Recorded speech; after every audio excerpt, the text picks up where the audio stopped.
And we're recording. Hello everyone and welcome back to another video. Today I'm here with Pooya, I saw you on the DDV show the other day and I thought you had a lot of good stuff to say and I would invite you on to talk about a little bit of stuff. Do you want to introduce yourself to everybody?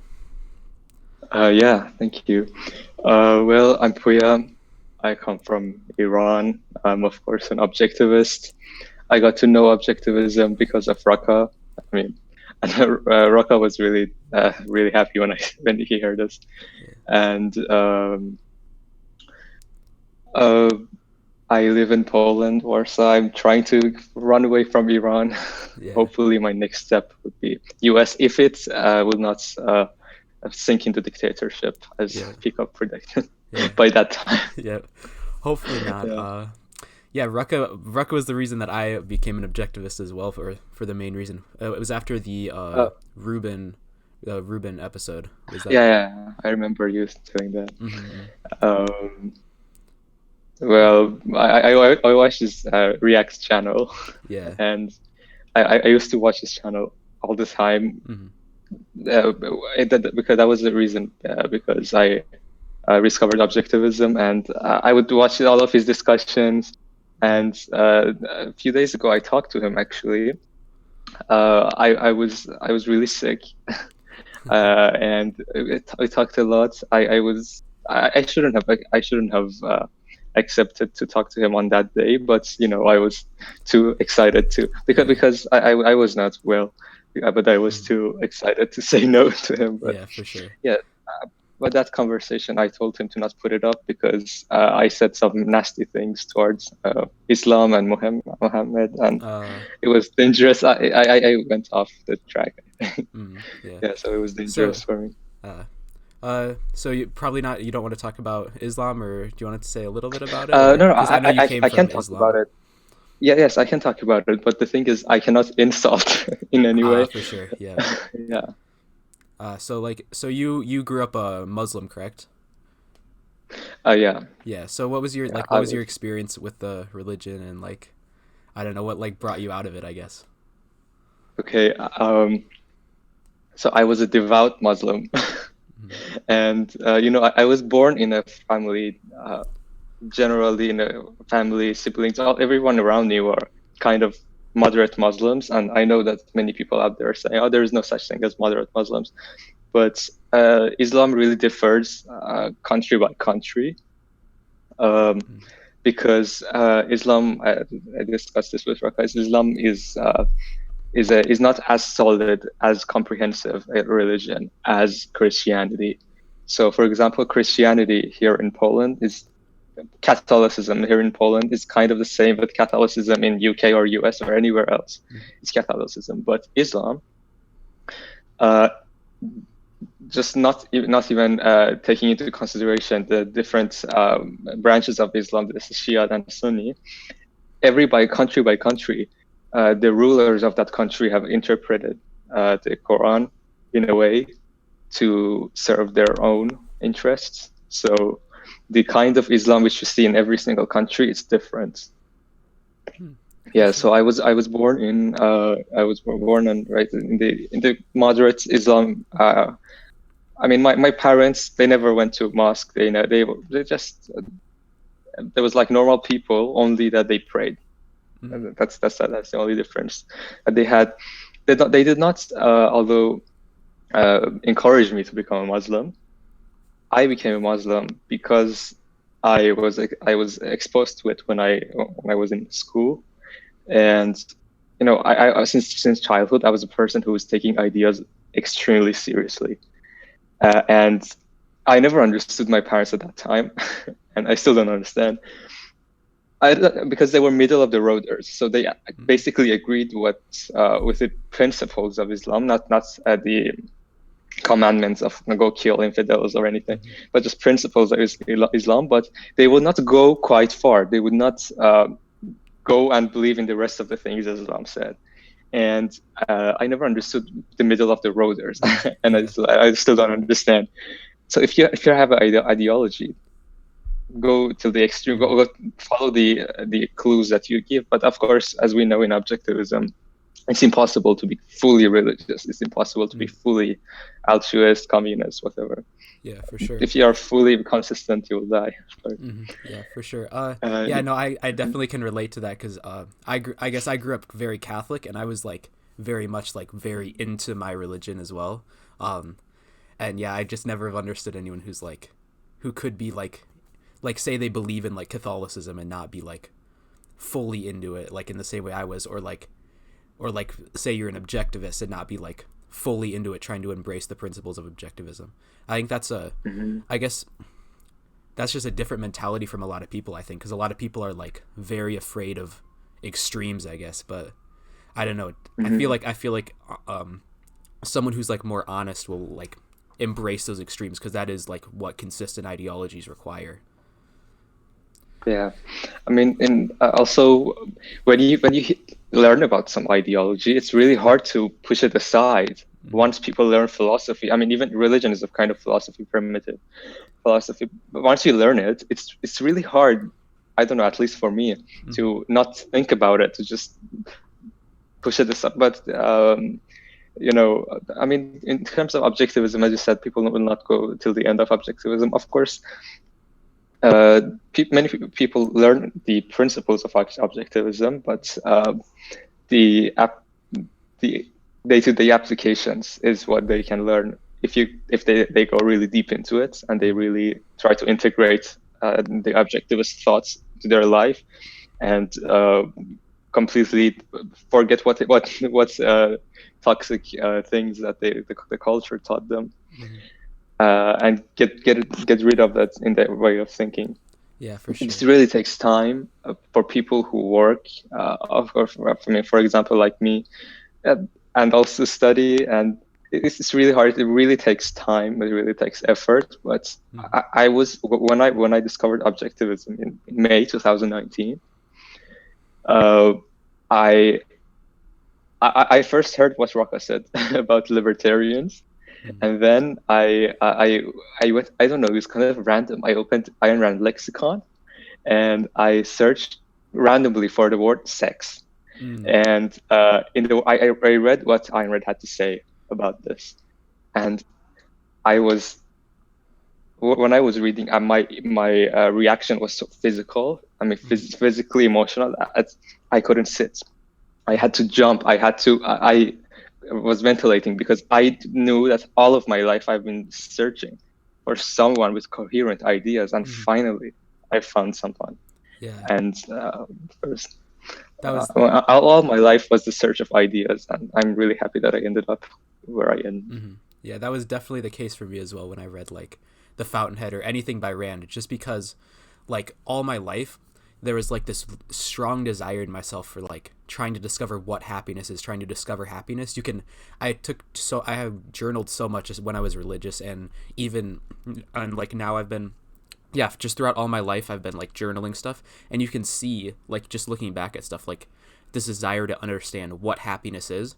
And then when I was religious, there was always this contradiction with like, oh, but happiness is not something that I can achieve, so I just need to like sacrifice myself to God or something. And you just see how those ideas like have an impact on you, so you don't understand what happiness is and how to achieve happiness. And when Rand says things like happiness is your only moral purpose in life, which was something that I just read the other day in Opar, and it's like this is what I was looking for all my life, and like here it is right in front of me.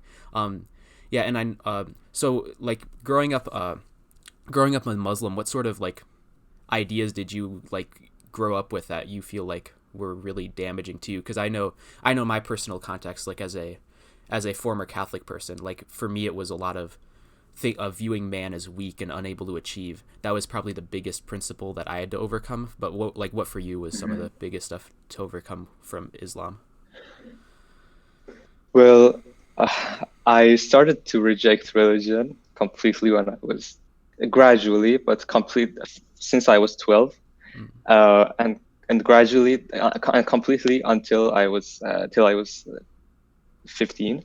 So I took a long time, and I started early to just completely dissociate with myself with anything religion says, any morality that religion said, and even like 13-year-old me knew that even if religion advocates for honesty, that isn't the way that religion advocated for honesty was not correct. So I never took it. I said, "Oh, religion is wrong, but honesty is okay."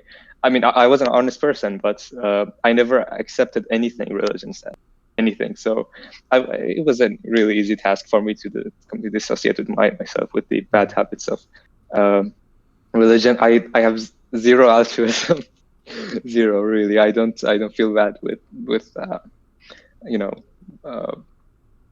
I mean, not to say that I don't have any empathy, but but I have empathy to right people, not everyone. You know. Absolutely. As you talked about in the video a few days ago. Yeah. That was, yeah. And shoot, I had something I was gonna say. Oh yeah, and with honesty too, just the whole religious conception of honesty is like, as I was talking with Frog Machine the other day, it's like religious honesty is like honesty to other people, but objectivism honesty is so much like fuller, like a lot more like, no, you got to be honest to yourself, tell yourself the truth about yourself, honest to reality, like integrate principles as they actually are, don't evade reality, and like as a result of all this, yes, be honest to other people as well, but that's like not even the biggest point of honesty. It's like there's so much more to it. And just looking back at like the religious conception of morality and honesty, it's like it's so empty. It doesn't actually tell you how to live life. It just tells you how to treat other people, with it, which objectivism just sums up in one word: justice. Treat other people as they deserve to be treated. But that's like 10 pages out of all of objectivist ethics. So there's so much beauty of objectivist ethics is it doesn't say you just treat other people because other people deserve to be treated this way. Treat other people because you, as a person, if you respect the principle of justice, you will it will make your life so better that you will always identify if anything is unjust, and you will dissociate with yourself with the unjust, and you will go to the just side, and you will become a better person if you embrace the justice. So it's not for other people that objectivism says be just. It's that for yourself. Everything is regarding yourself, and I love this. Yeah, and it's perfect how like objectivism like always make sure to keep it in the context of like having one main principle, like your life, your happiness, rather than like these contradictions that come with any other philosophy of like, yeah, you can believe in your happiness a little bit, just enough to survive, but after that, after you're survived, then you have to do everything else for other people. So like as long as you're alive, then just be alive so that you can give stuff to other people. And it's just definitely like living with contradictions, as Rek always says. Yeah. I mean, Christianity is much more coherent, as I said, it's much more principled. Islam, as a result of the Islamic golden era, I was thinking about this today actually. So in Islam, morality, at least what I've been told in Iran, maybe I told you it differs country to country, is that you have three kind of responsibilities, three kinds of I think responsibility is a good translation. That is your morality. First, responsibility to others, altruism. Second, responsibility to yourself, and this is the Aristotelian element that was imported into Islam, and still some remnants of it. So, for example, it is moral in Islam that you first take care of yourself. That you first, how should I say it? That, for example, you have to study for yourself, become a good person, become a really. I mean, of course, some of it is also in Christianity, but I think the Islam emphasis on because it's one of the three parts of morality, your responsibility to yourself. So it is preached in Islam actually, but it's completely destroyed and contradicted by responsibility to others.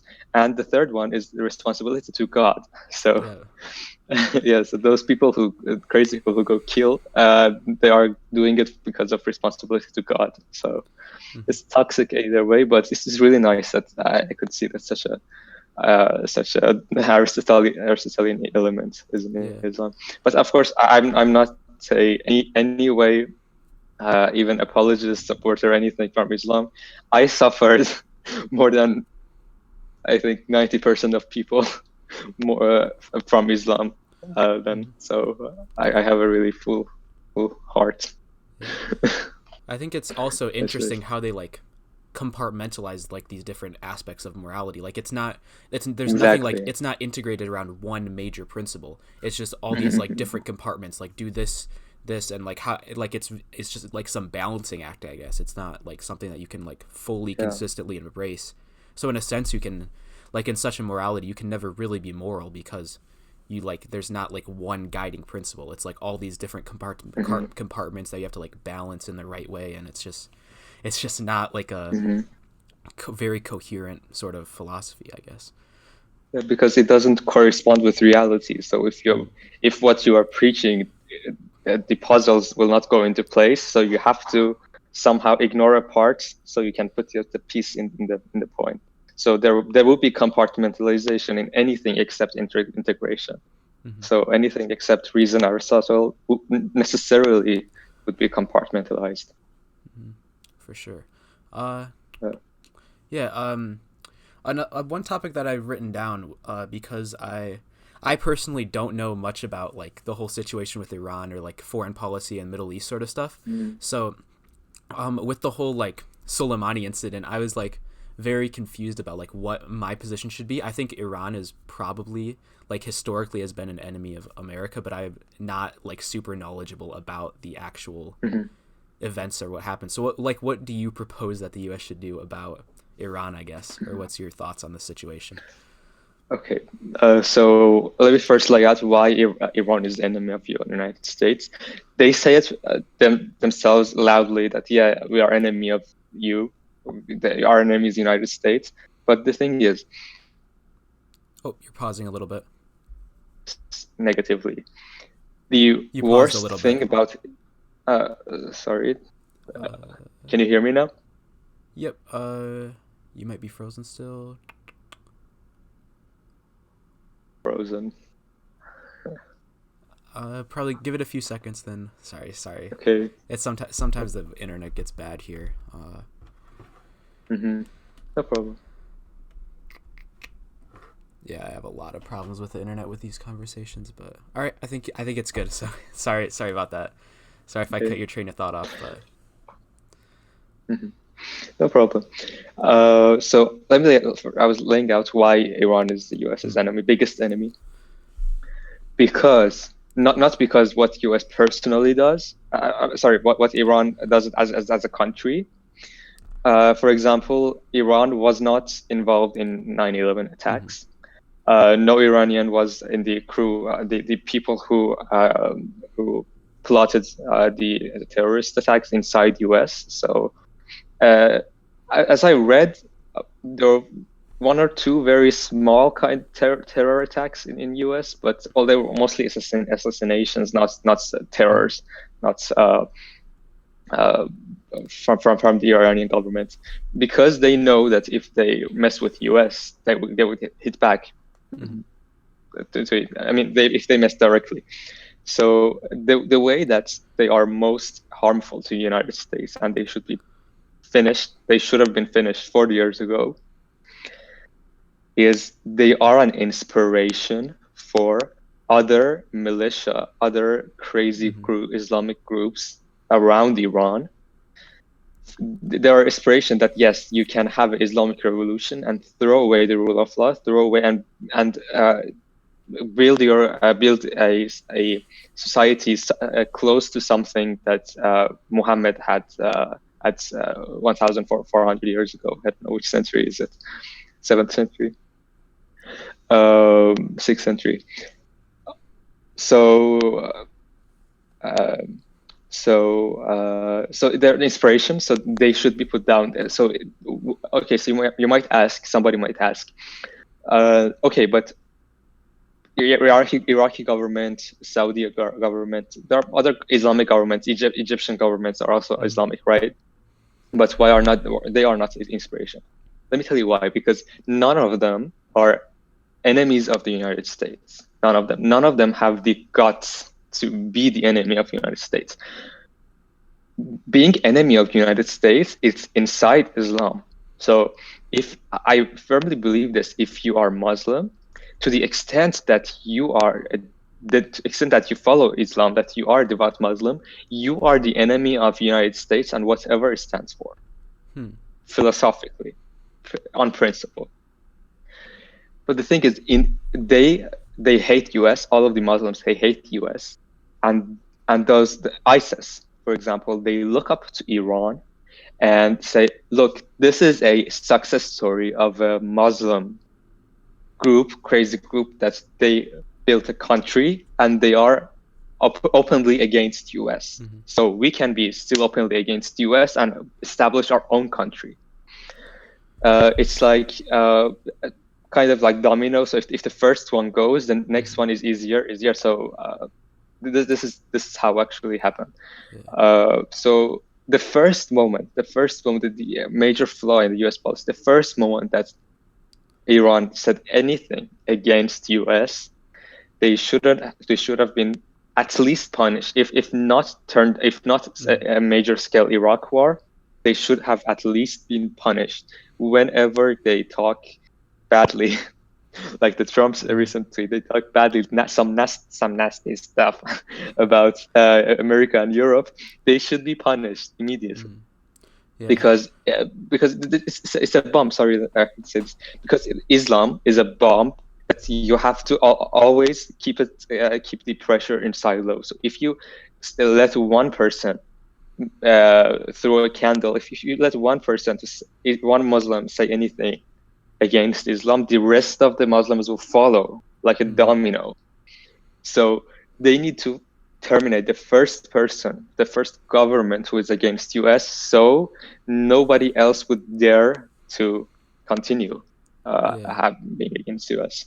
Yeah, that makes sense, because like, I mean, Iran was like that first government to stand up, like with the seizing of the 1980 embassy. They stood up to the US and they were successful in it. So now these other like Islamic fundamentalists, they see this and it's like, oh, you can stand up to the US and it's completely fine. So why don't we why don't we create our own Islamic governments, and why don't we create our own like terrorist organizations, or why don't we go attack the Twin Towers on September 11th, 2001, and what are they going to do about it? They're not going to do anything. Or for example, like didn't Iran fund Hezbollah to like take the embassy in Lebanon?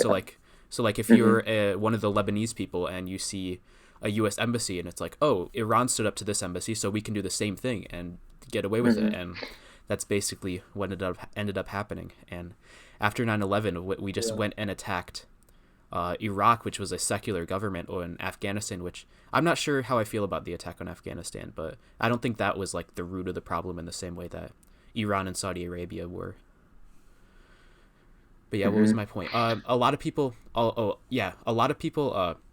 lot of like left-wing people, when they hear about like the whole Iran situation, their initial thought is to say, oh, the U.S. started it because of them replacing I don't know the specifics, like replacing Mohammed Mossadegh with the Shah or something. And like the prime minister. So like, what is your response to that? They were completely justified to take him out. He was, oh my God, I don't know what to say with these idiots. They were completely justified. Why? Because Mossadegh was a bully who took the British faculties, the facilities of oil production. They seized it. They nationalized oil production. None of it would be there. The British discovered it. The British drilled. The British put all of this money and equipment, and they basically were paying a huge margin to Iran when they were exporting oil. So they gave this oil to Iran. They were just charging fees.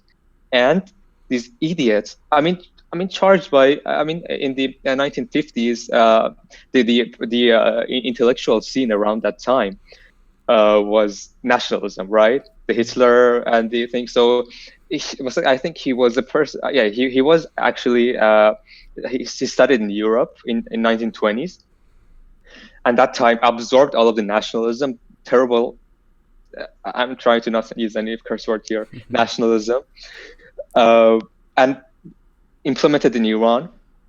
And I think if the next step after Islam would be nationalism for Iran, because he implemented all of those terrible ideas from Nazi Germany into Iran, and now the only people who are against current Muslim government are nationalists.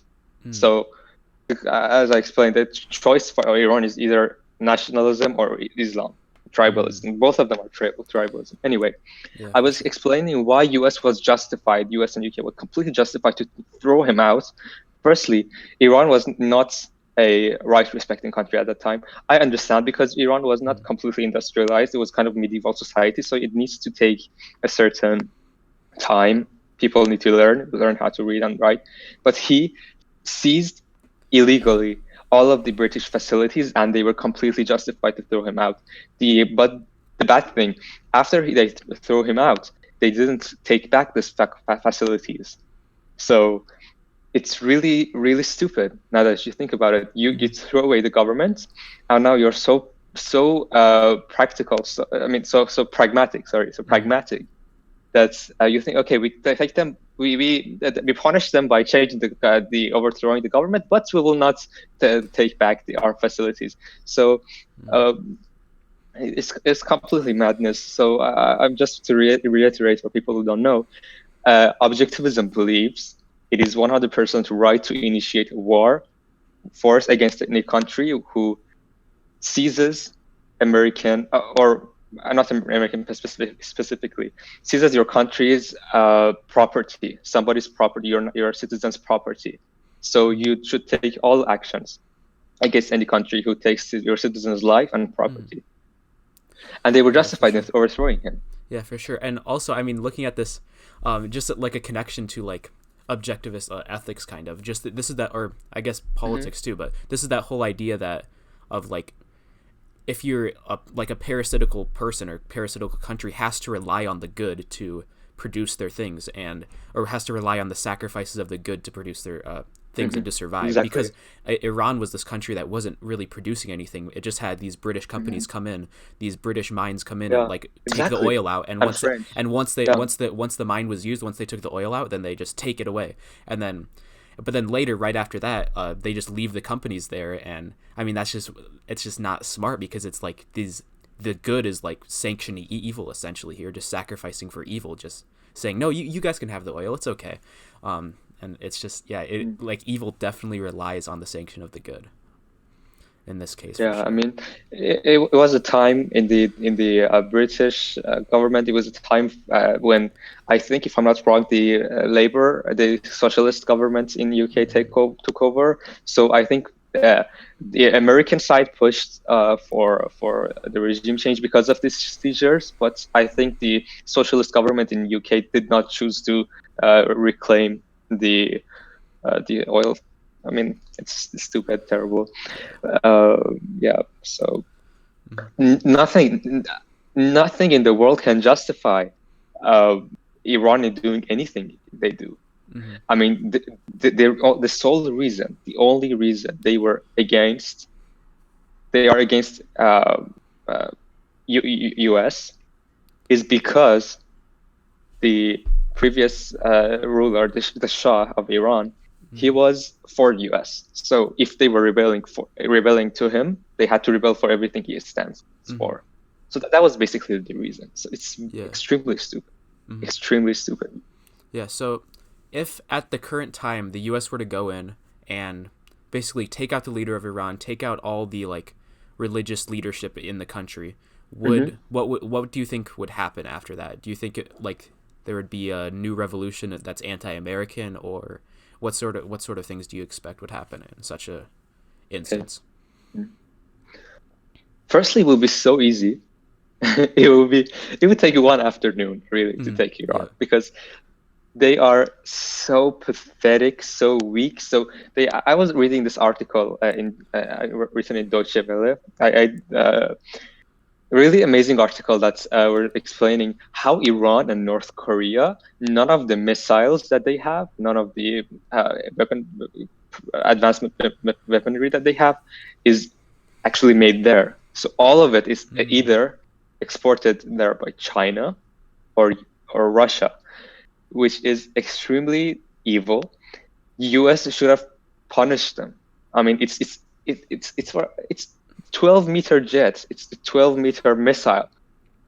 It's easy to spot if you have intelligence. It's easy to spot that they're sending this huge missile, they're exporting, they're selling the parts to North Korea and Iran. So if US was as principled, was smart at least, not talking principles or objectivism here. If US was smart, they would have stopped Russia and China from sending all of this missiles, selling all of these missiles to Iran and North Korea. If they were completely sanctioned in this way, they would have nothing. They would have AK-47s. That would be the most advanced weaponry that Iran has, except this.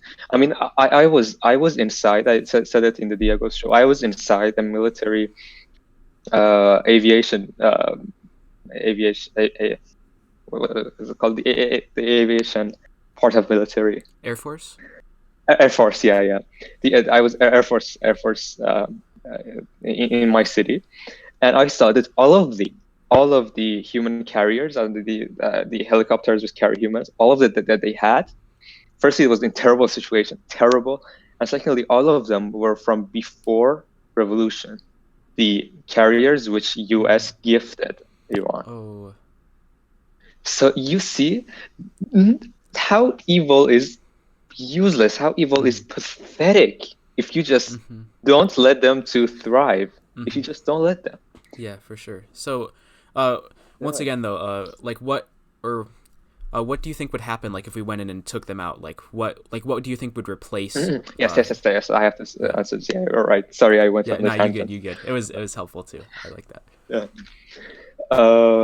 Okay, so Iranian people are basically motivated by good. I believe it's very strongly that everyone, even the lower class, all of them are motivated by good. They are motivated by just living better. They don't care about Islam that much. I mean, many of them are not Muslims. Even I would say even 40% of the Iranian population are not Muslims. Like they don't even self-recognize as Muslims. They might believe in God, but like some kind of in spiritual. I mean, in your heart card, you know. So they are really, really jaded from Islam. Why? Because the current government has really screwed them over, right? So they got jaded. So they know, all of them, even the people who are devout Muslims, they know this. They should not have a religious government. They will just say, look, all of the other world, every single country, even Saudi Arabia, even Egypt, all of them have secular governments, right? I mean, Saudi Arabia is out because it's monarchy, but I mean, other normal countries, all of them are secular. I mean, of course, the people who run them have religious mentality, but the rule of law is not Sharia law, right? So it's not. So people know this. People just know this. They want a secular government. So definitely, if US takes them out, it will be a secular revolution. Definitely, if people are free to vote tomorrow, 90+% will vote for anything except Islam, right?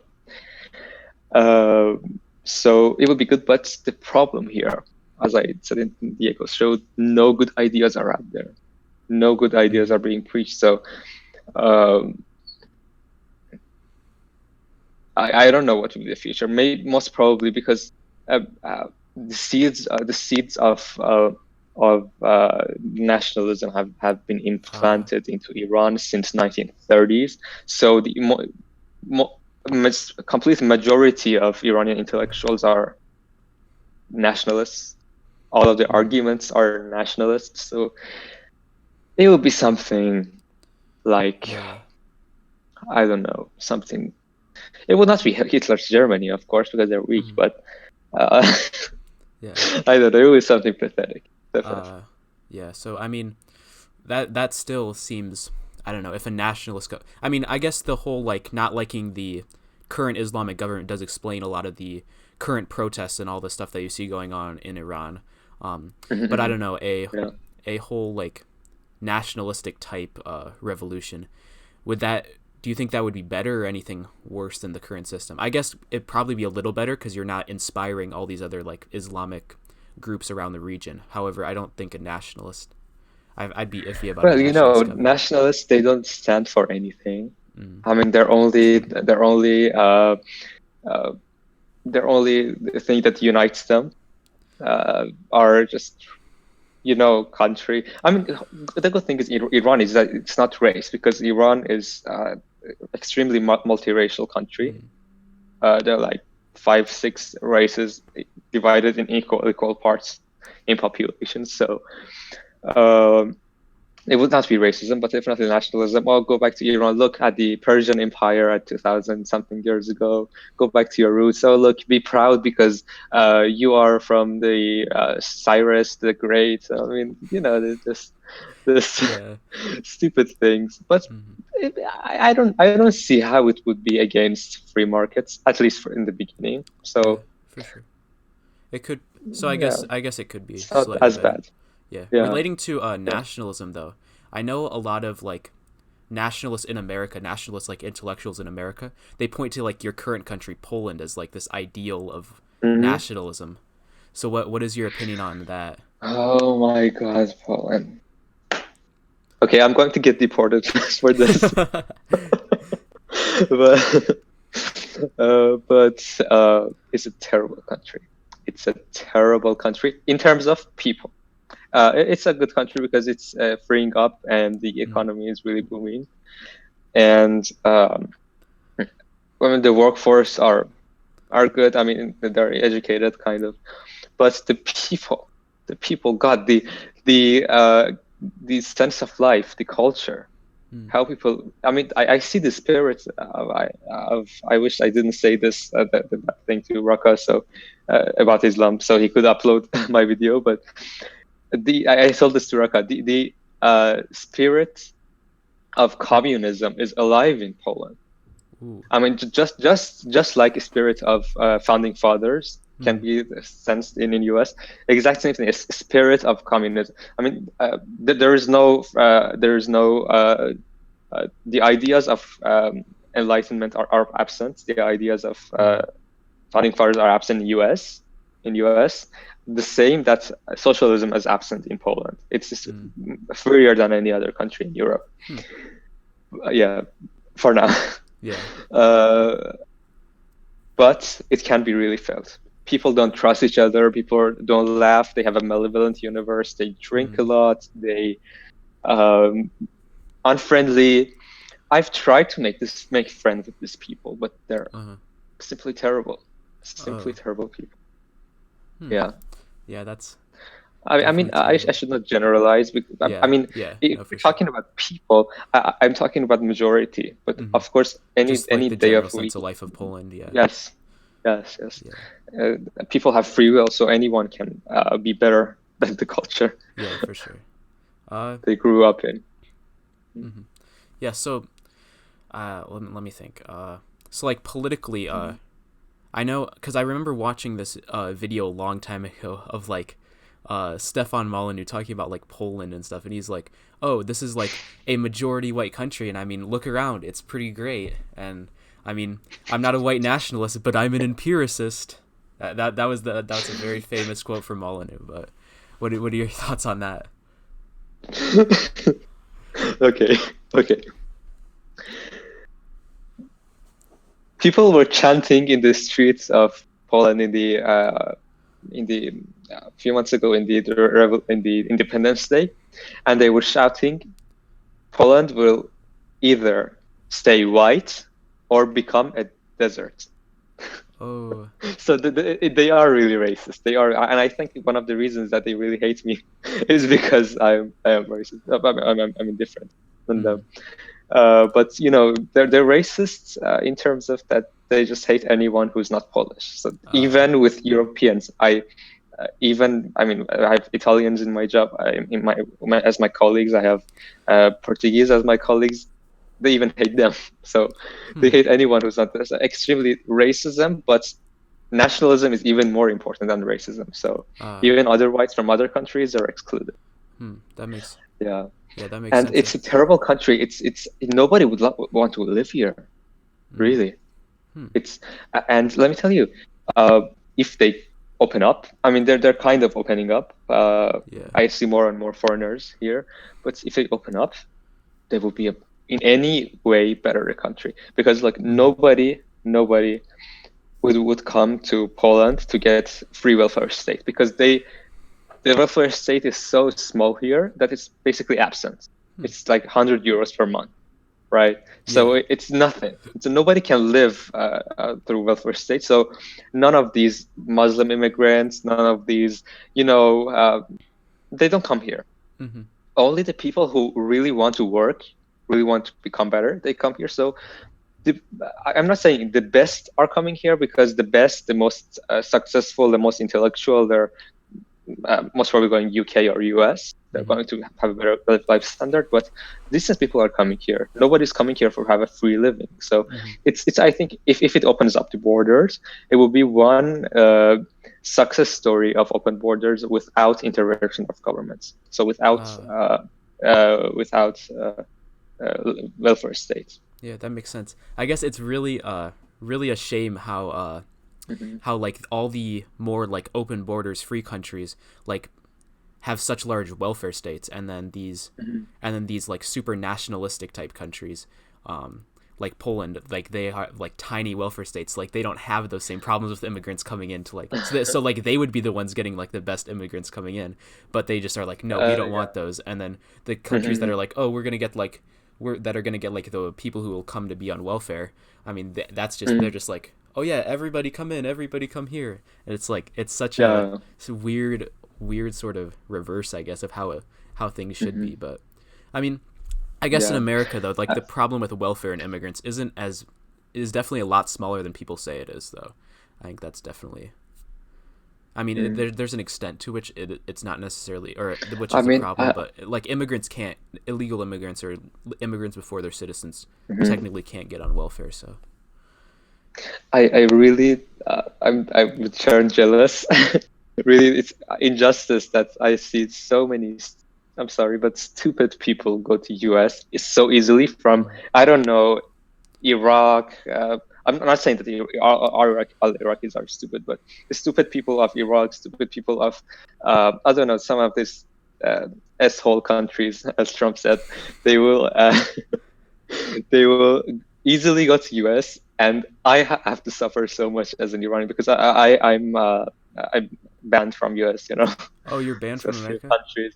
Yeah, our Iranians are banned to get the visa to the US because of what Trump legislated the first year of. Oh, yeah.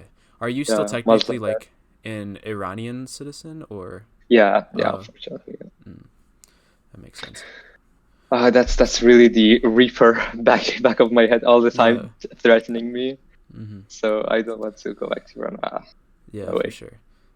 So what is there a chance that they would like send you back to Iran from Poland, or like what are your thoughts on that? Or I mean, they are extremely racist and nationalist, but at least there is some rule of law, so they cannot just evict me for no reason. Good. Right? That's definitely a good thing. Yeah. What else is there to say? And let me tell you, those nationalist government, and don't think that Poland doesn't have welfare state. They actually have welfare state, but only to Poles. It's not welfare. It's kind of redistribution of wealth. It's like I don't follow Polish politics a lot, but recently this government has passed something like 200 euros, 100 euro per month for each child. So it's this stimulus to people to bring more children into the country. So it's kind of like this. So it's not only for the poor, but it's for everybody. It's stupid, regardless, stupid. But at least the thing is that it does not encourage evil. It doesn't encourage the bad people to live It goes to everyone, although it's still evil, but less evil. Yeah. Oh yeah, that's similar to why I don't know how much you know about like American politics right now, but I'm definitely I like know quite a lot. Yeah. yeah. So I'm someone who is like somewhat favorable to Andrew Yang because of like the UBI program. I think it could be a good, if it's implemented right, which is a big if. It could be a possible replacement for welfare, but that's my only thoughts on that. But no, that's terrible. There are so many things wrong, and I'm not going to talk about the economic perspective. In economics, it would change everything. It would change the world financial system if such thing happens, right? Every single price has to change, and there will be huge shocks to the economy. Not talking about that. That's a practical part of it. Just guess what happens. They will. Firstly, so many people are because of altruistic reasons dependent on welfare state that they will not simply take their checks away from them. Yeah, see that's why I'm like somewhat skeptical of it still, but yeah, I mean if he gets elected in an alternate universe, because I don't think he has any chance, but yeah, they will not, when he gets to the first, even if Republicans let him pass this, they will not eliminate welfare state. They will keep welfare state and add this on the top of it. That'd be terrible. That'd be the worst outcome, I think.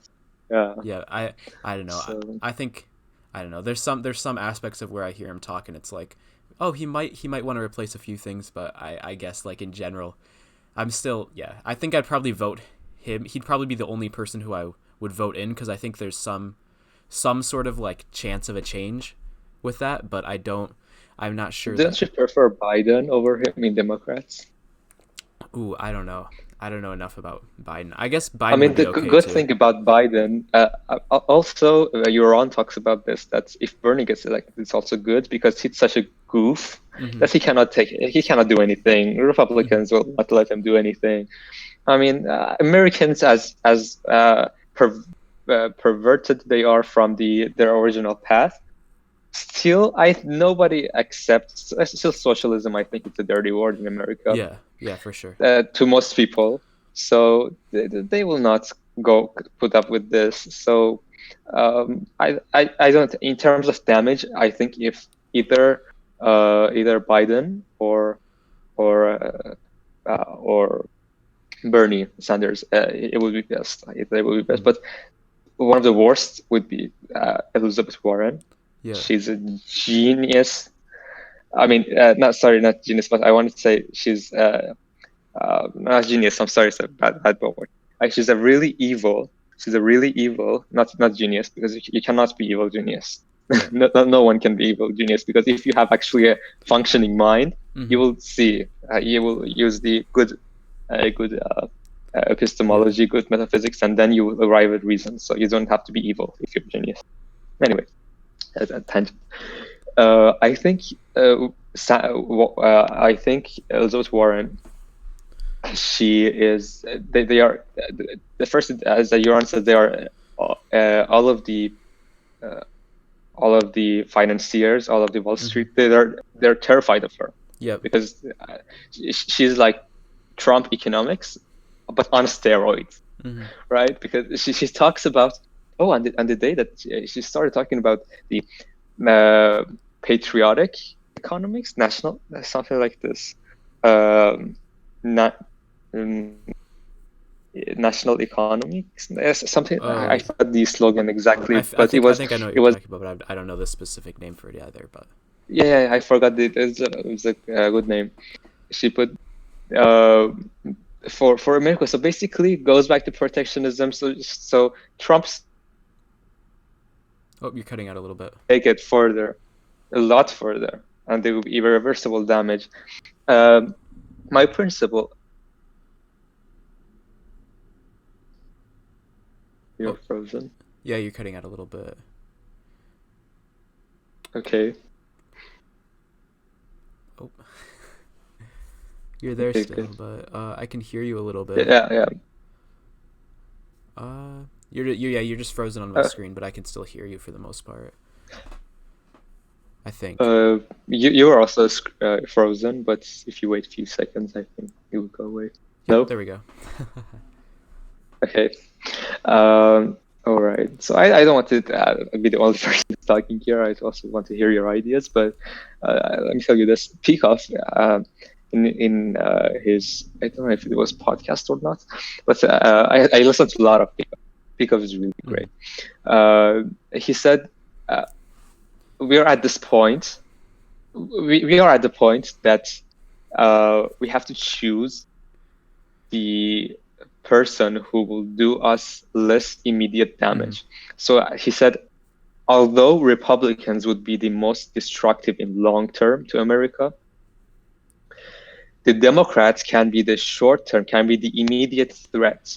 Yep. For example, in Obama, he said it will be soon that because of this Medicare, Medicaid, they will tell all the old people to die already, because we do not want to pay for your increasing healthcare costs. So Peikoff, actually at 80-something, he was afraid that soon, like even before he turned 90, he would be get executed because he's too old, or I don't know, something. He actually feared this. So we were in the really, we, as if I'm in the US, but you are in the really wrong path, and yeah, the world is hopeless. Yeah.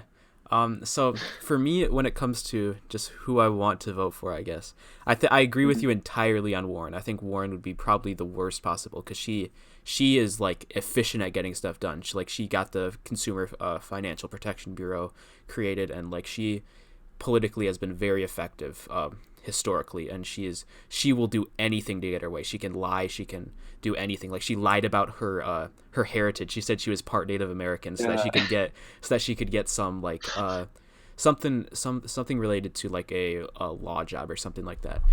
And like just the other day she like accused Bernie Sanders of saying what? Yeah.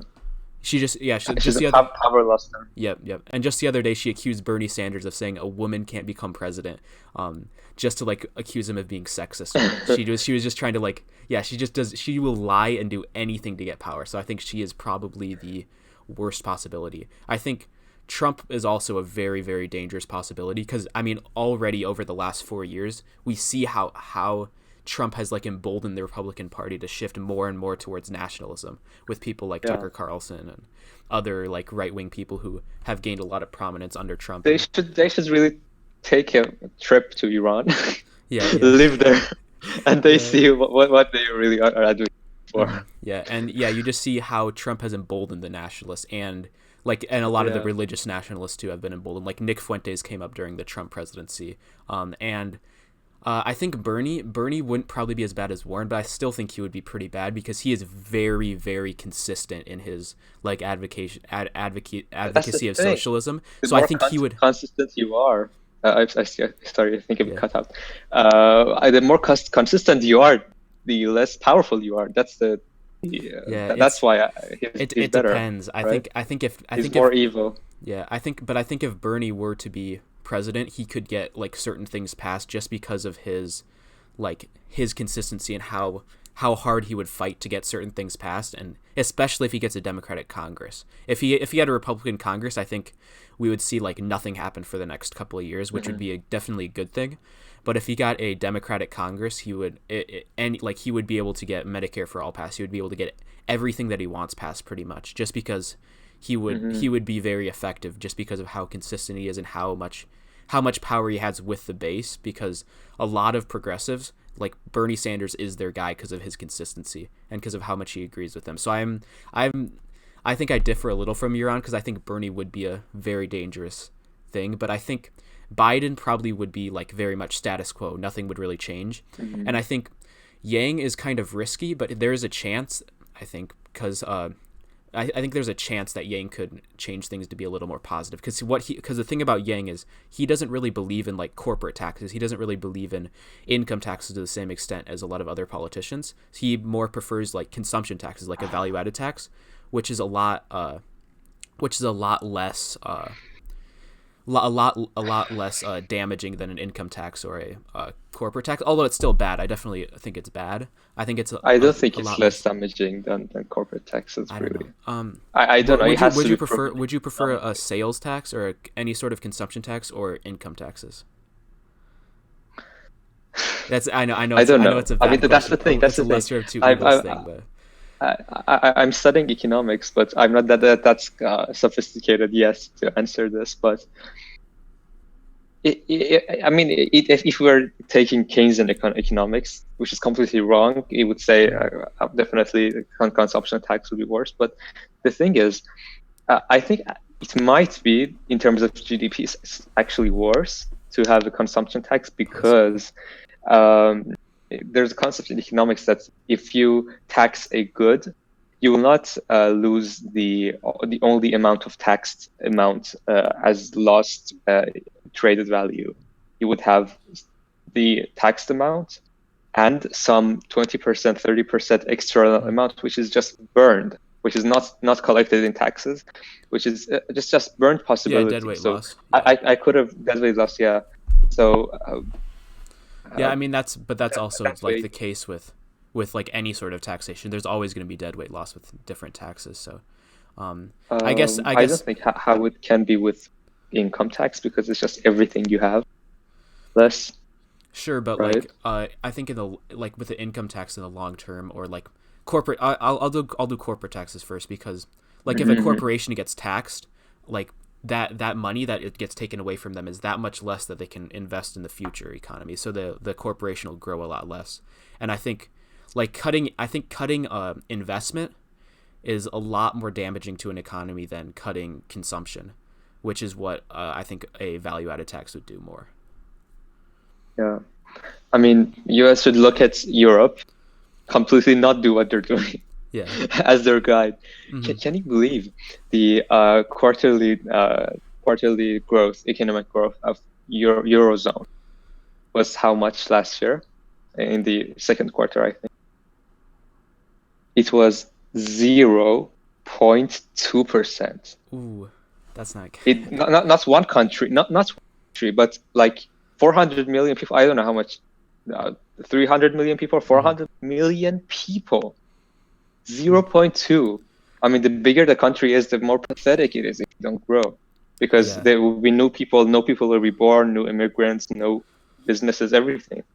So they have in Germany, I think it's huge, like 30%. I don't know exactly what sales tax, value added tax. And really, if you want to buy anything, it's really a huge burden. It's really No, having a lot of the costs. I agree that a value added tax isn't good in the long run, but I just think that that sort of taxation is a lot less damaging in general than an income tax and a corporate tax. Because I mean those like during like the Gilded Age, like the best time of American production, that was like before the income tax was implemented, and ever since the income tax got implemented, and which was in America in like the 1910s, somewhere in there, that was like ever since then America's just not been doing it well. What's up?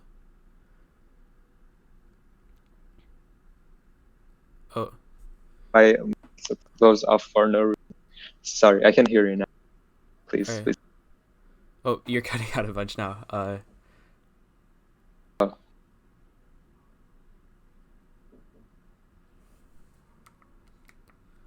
Can you hear me? Yep, I can hear you a little bit. All right, what? Okay, please continue.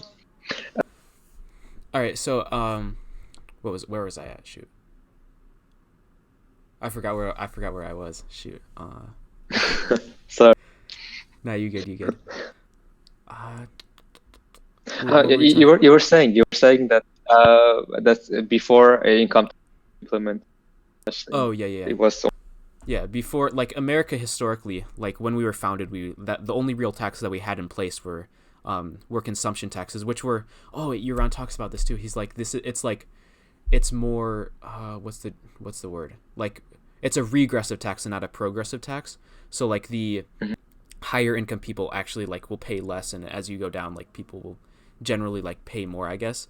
or not that's not necessarily the case, or like a higher percentage of their income, I guess, rather than a progressive tax where the richest people, the people who are the most productive, pay the most in taxation, which is how an income tax scheme works. So the most productive, the people who use their money the best, pay the most in taxes, while in a sales tax it's just consumption. It's usually the tax burden with income tax or with consumption tax is a lot smaller as well, but with historically, you look at how, I guess, American history too.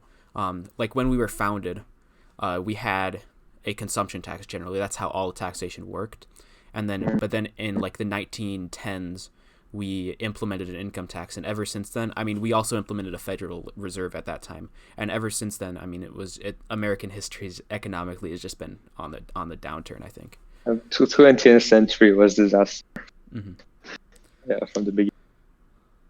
Yeah, I mean, 19th century is what should be taken as standard. And I want to, before we go take off from politics, I wanted to bring something that Ayn Rand said, who was really brilliant when I heard it. I don't know if you had heard it or not.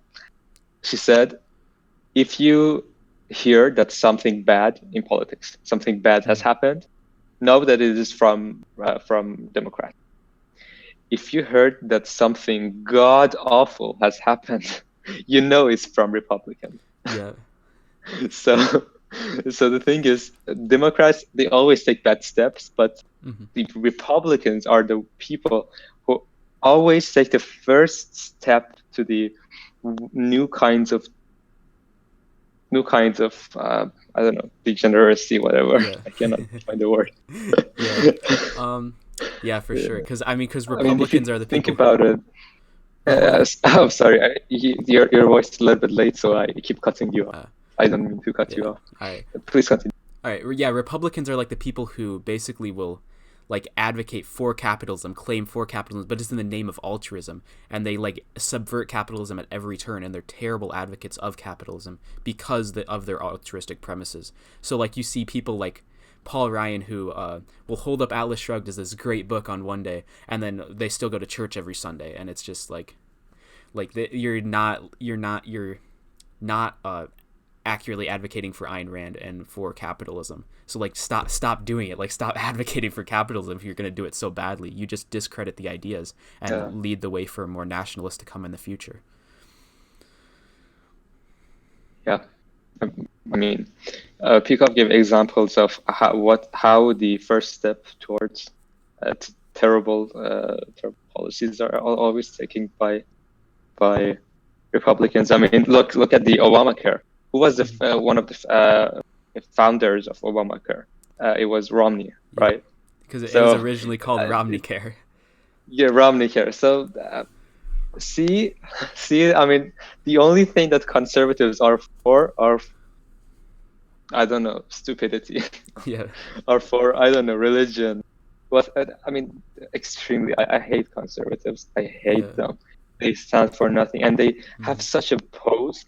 They think they are the people who the future of this country rests upon, but they are, even at their best, even at the Reagan time, the only thing that conservatives can do is to just slow down Democrats.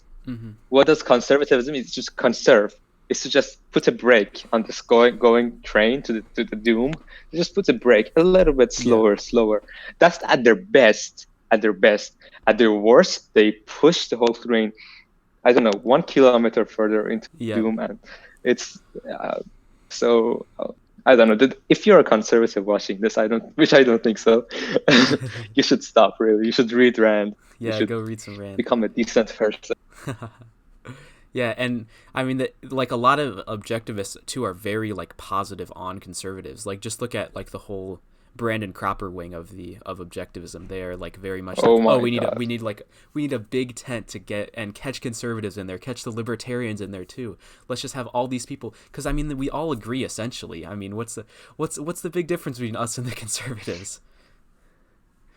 It's terrible. It's such a disregard for philosophy and just such a like concrete focus on the politics of it. Yeah. a compartmentalizer. They don't think it's related. You cannot. I mean, this is a tweet I also on your profile from Harry Binswanger. You cannot advocate for capitalism. Wrong epistemology, wrong metaphysics. You need everything to build up from the scratch bottom to up. If you don't do this, somebody with a new argument can blow you off. Can somebody with, I don't know, with the name of altruism can just completely overcut you. I don't know, something or like this. Yeah. Mm-hmm. Yeah, Binswanger has some good tweets. I think I have I have a lot of reposted tweets by Binswanger. There's one that he was talking about like automation that was really good too. Like, oh yeah, let's have the robots do like the boring everyday tasks so that we can do like the higher level, more intellectual, like more fulfilling tasks. And I mean, I thought the communists were supposed to be like opposed to these boring tasks that workers do, like the what's the word that they always use? I don't remember now. Oh, the alienation from your labor because of like these boring remedial, like really boring, like tedious, meticulous, I don't know, like these really boring tasks where you like just put a peg in a hole so that it goes and then it goes down the factory line to the next person. And I mean, let's just get robots to do that so that we can do more fulfilling work. I mean, exactly. What a beautiful thing. I mean, if those people who are afraid of robots taking over, I mean, there are many people. The main criticism of them is that look at the history. Before we had robots taken into we had elevator boy, right? That was taken by robots, and so many other jobs are taken by robots. It's a natural. That's right, but that's not the fundamental argument against these people. If these people really understood, if they read Rand, and they understood what makes human, they knew that robots can never be like that. The nature of human is conceptualization, right? A robot can never conceptualize by itself. So it can find common grounds. It can integrate, but only if somebody who had integrated, a person who was integrated before, writes down the code, writes down for this robot to follow this. I mean, if a robot can be considered a live person, if the robot has completely authentic sensory perception, if the robot has volition is really important because what is the essential part of robots? Essential in being a robot is that you don't have volition, right? So you're just programmed. You program. So that's the thing. Without volition, you're not human. Without volition, I mean, I don't expect much better from the people, from the culture, which the most prominent intellectual dark web. They're all of them are for determinism, and the only people who are for volition and for free will, they are only religious people. So it's so rationalistic how people advocate for determinism because they try to come up with these like arbitrary premises, arbitrary view of like causality, and they just deduce from their arbitrary like mechanistic view. I hate determinism so much because all you have to do is introspect, look directly at your mind, and introspection is a direct form of looking at reality. And you can just look at your mind and just look at all these specific instances of yourself choosing to focus or choosing to drift, and every single time you can do that, you can just look at that, and over time you can induce free will slowly. But people don't. I don't know, people have such a rationalistic way of looking at free will, and it's so any time that you try to talk to a deterministic person, it's just so hard to do because they will just come up with these weird premises and just rationalistically go through, and it's I can't stand determinism. And that's not only wrong and stupid, that's dishonest. I explained this in Diego's show that I believe personally that nobody can believe in determinism, 100% determinism, without at least a drop of dishonesty. Anyone, not only intellectuals, they are completely dishonest, but even normal people who heard this intellectuals and they believe they are at least a drop of dishonesty because just not taking into consideration what you hear from other intellectuals, you see your everyday actions. You see it yourself. If you see this yourself, you don't need anyone to tell you this is here.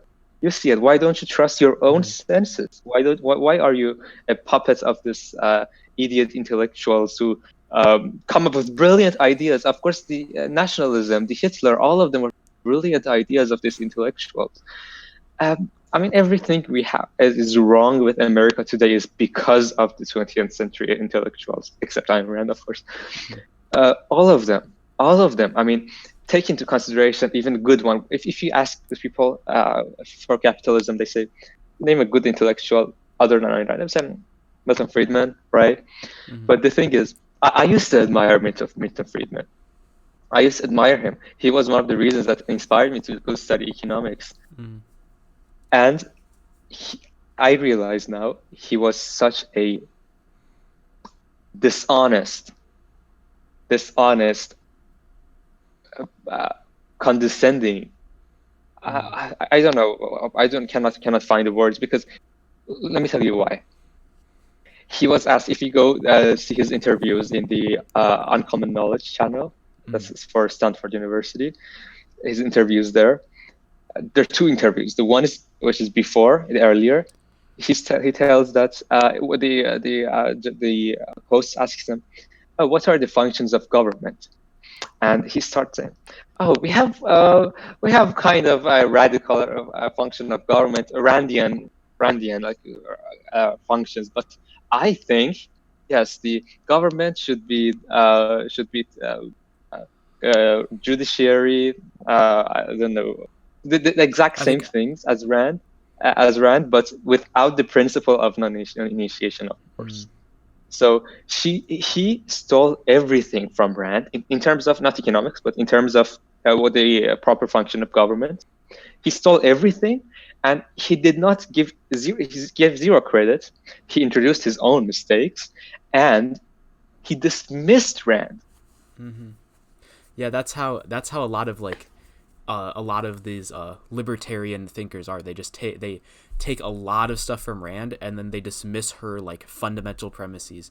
That's what Murray Rothbard did, for example. He stole so much from Rand to just create his like a priori floating non-aggression principle, and it's just absolutely terrible.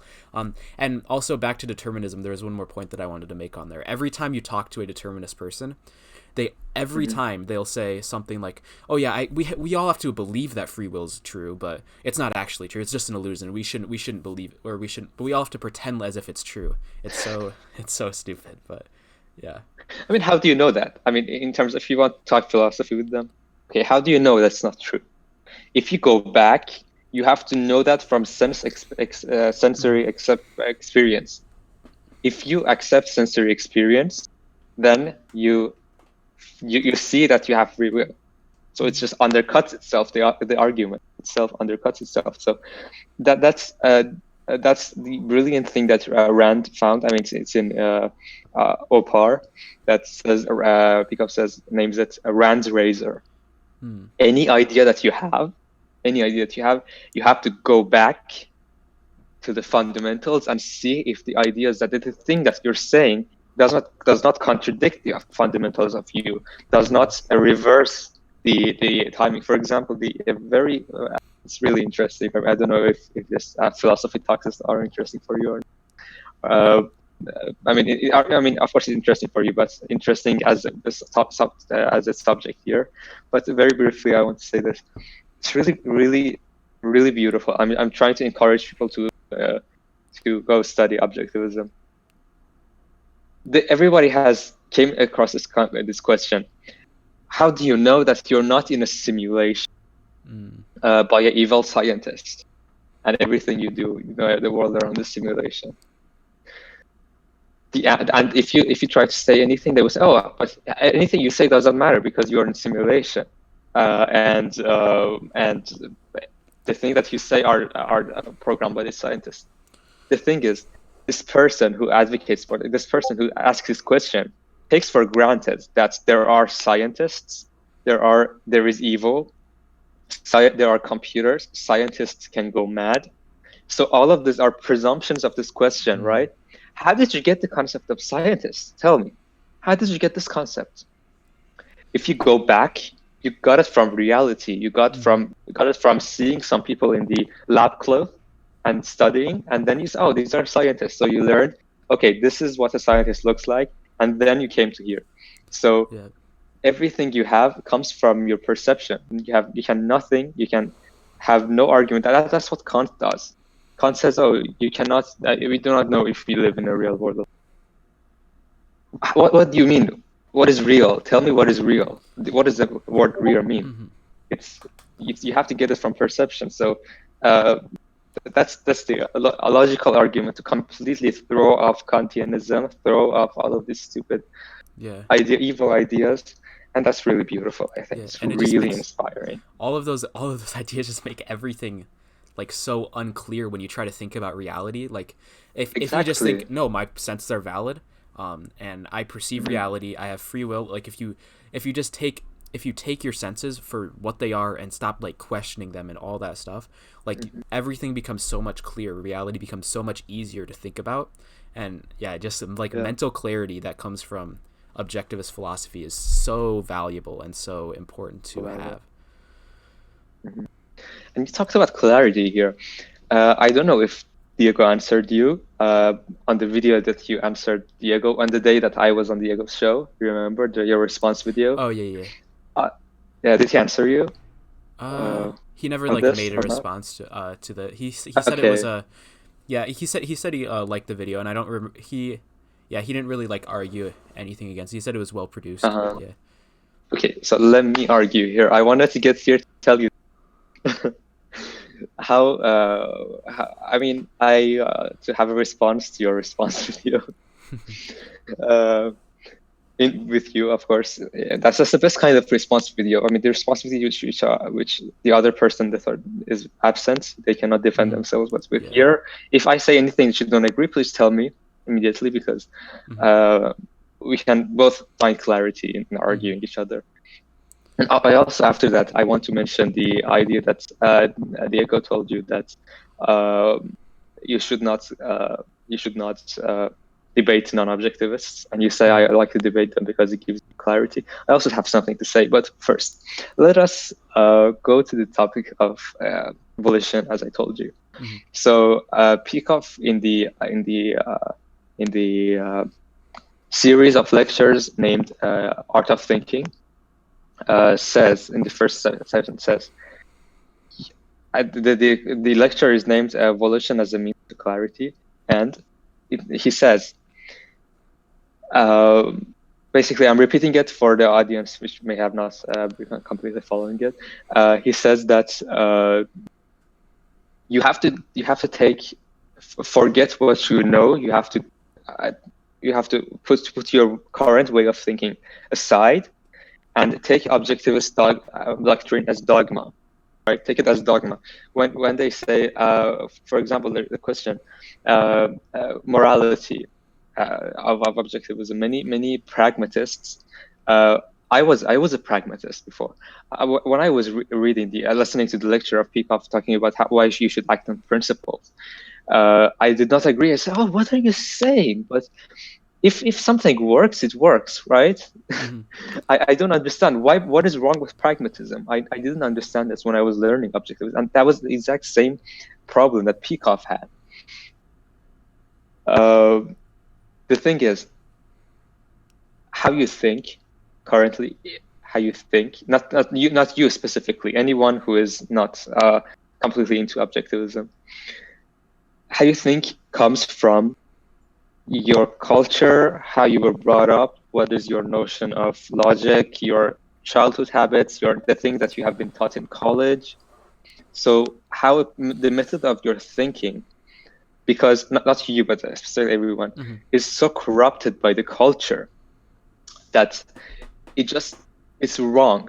It's wrong. You know, some of people, when you try to argue with them, you get to the dead end. You cannot go anywhere with them because, for example, when people who believe in God, you bring up arguments, but they still do not care. Why? Because their method of thinking is terrible. It's wrong, right?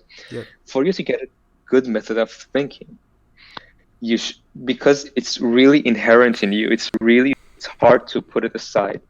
You have to put your method of thinking aside and not argue, at least at the very beginning, argue with non-objectivists. Only surround yourself with objectivist material until the time, it takes around a year, I think, until the time which you have completely absorbed objectivism, integrated the objectivist ideas in yourself so much that no foreign argument will seem even slightly challenging to you. Your answer to this was, okay, so what is the difference here between this and faith, right? Yeah, part of it. So could I respond to that? So let me finish this right, part sure. for 1 minute, and you can respond. I will let you speak. What is the difference with faith?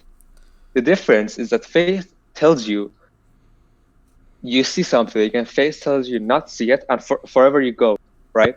It tells you not to see it, and you don't accept that. You don't accept something that you see, but first tells you just close your eyes and go forever. But this, which I'm talking about, says that you accept objectivism, right? You want to become an objectivist thinker. So, but you cannot. It's hard for you. It's for anyone who wants to completely learn the objectivist thinking. You have to. Oh, you're cutting out. You have to put aside your ideas. Oh my god, I think it's frozen. Can you hear me? Yeah, I hear you now. You were cutting out for a little bit. Okay. Okay. Faith tells you to ignore everything, and you don't want to. But this method, you want to become an objectivist. I mean, in terms of thinking, you want to become a completely coherent thinker in objectivism. In order to become like that, you have to follow a certain course of action. Mm-hmm. And anytime you want to, you can go back to your previous way of thinking. After 1 year, after 6 months of only surrounding yourself with objectivism, you can go debate anyone you want. Why? And you can then see how flawlessly, how some problems that you had are non-problems, are stupid, are non-sequiturs, right? And say, tell yourself, I remember the first time I heard the virtue of selfishness, I said, why selfishness? Doesn't selfishness mean that using other people? So it was the way of your thinking that was wrong. And now you understand that, and you have to go further and further and understand everything. So that's how it's different.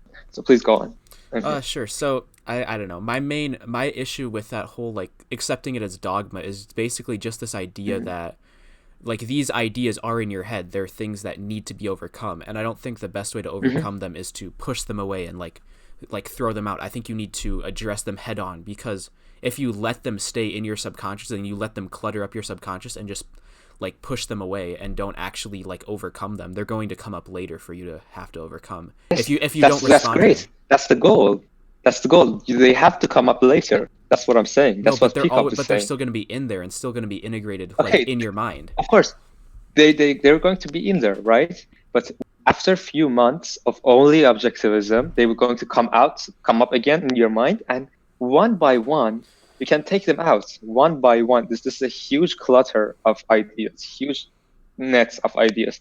Instead of taking all of it in one taking, you can put it aside, and it comes to you slowly, and you can understand and reject all of them one by one. I don't know if I'm talking coherently or not, but this is what Peacock said. Yeah, I don't think that you can like, when you're reading objectivism for the first time and learning about it, I don't think you can allow those premises to stand in your mind. I think you need to use, like, if you just let them stand, you don't like take them on immediately with the objectivism that you're learning. You're just going to have like this objectivism that doesn't actually respond to these ideas. So I don't think that is like a full understanding of it. If you accept something just as dogma, if you just accept it without challenging your current premises, rather just pushing them aside, for a few months, you're not accepting it fully, in my in my opinion. Well, that's only for a few months. That's not forever. That's a different faith. Faith tells you to live like this for your entire life. But this is only saying that forget all of the objections to objectivism. Only surround yourself with objectivism, and after some time, you can go back to them. And at that time, your mental thinking, you will be so integrated that you can take all of those arguments like so easily, like threading water. Yeah, but I don't think. But I think if you accept objectivism in a way that you don't respond to those arguments as you're accepting it, I think you're not preparing yourself to adequately respond to those arguments. You're accepting, like, I'm trying to think of a good example of this. Like objectivism, a lot of times when you're accepting objectivism likes to contrast itself with other ideas.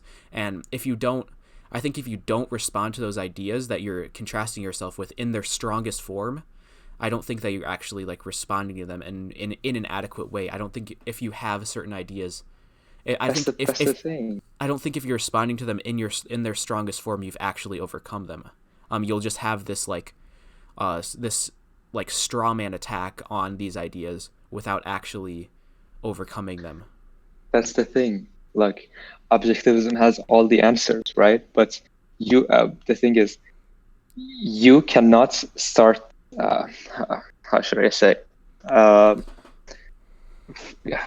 Can you say again? Because I completely my mental sure. So like you don't want to respond to these when you're initially accepting objectivism, you have to replace these other thoughts, and you don't want to accept objectivism in a way where you're responding to straw man versions of them, or these versions of the bad ideas not in their strongest form. Because if you don't respond to them in their strongest form, you don't actually integrate objectivism into your mind in a strong way that can combat those ideas. You integrate it in a way where it's I don't want to combat these ideas, and you just it's not as strong of a belief in objectivism, I guess. Okay, so let me ask you something. How do you refute an idea?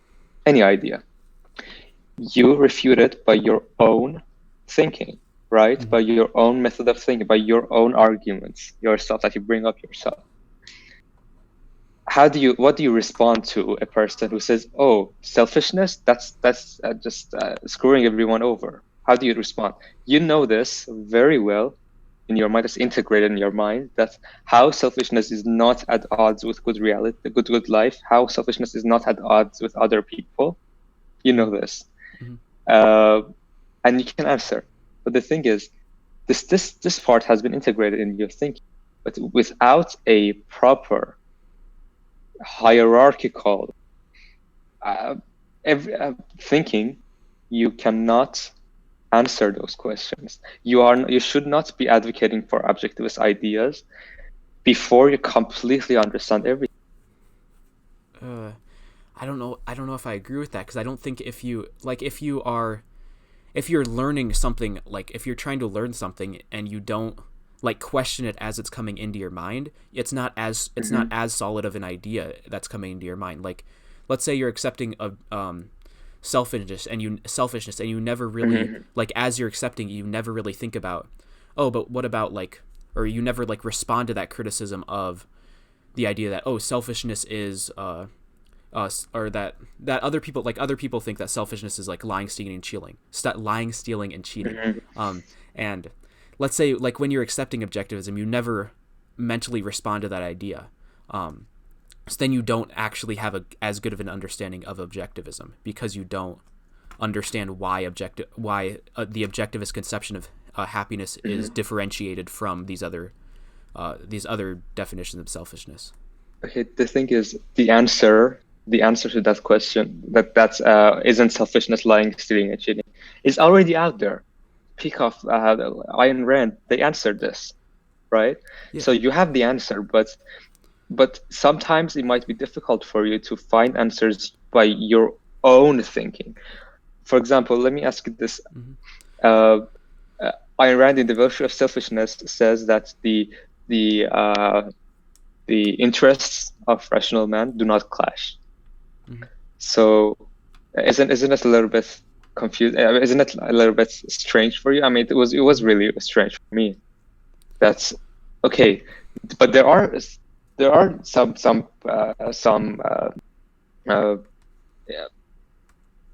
instances. That's, for example, both of you are applying for the same job, both of you are looking for the same girl, right? Mhm. But this is instances, and of course, if you get it, it's better for you. So your interests clash, right? So what answer do you have to this? Let me ask you. Oh, sure. For for the instance, like with if you're both fighting for the same girl, I mean that's a really easy one, I guess, because if you are a girl's second choice and you get her anyways, when the girl would have chosen another person, you're their second choice, and you don't want to live that way, being someone's second choice forever. Or like for a job, you don't want to be the person who's less qualified for the job but gets it anyways. Like both instances. No, just imagine that's two people, very similar qualifications. You do not even know that the other person is more qualified than you. How can you say this? How can you say that even if the other person is qualified than you don't know if the other person is qualified than you. You might be even more qualified. So how can you tell that you don't have conflict of interest? Sure, but I mean, if you don't get the job, then like the companies determine that they want the other guy more. But okay. So then it's in your. But either way, it's in your best interest. Why? Because if you don't want to unjustly get a job, that if they want somebody else more, so you wouldn't want to take that. You wouldn't it wouldn't be in your best interest to take that job if they don't want you, and if you're the one that they want, then it's in your best interest to have that job. So either way, no matter what is decided on that job between the two of you, it's in your best interest.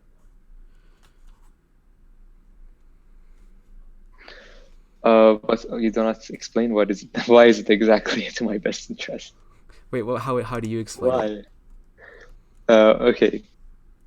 Explain it by principles. Look, even if you are clearly more qualified than the other person, but they still take the other person, it is still in your interest to not be hired. Why? Because if they if they don't hire you over that other person, it's their loss.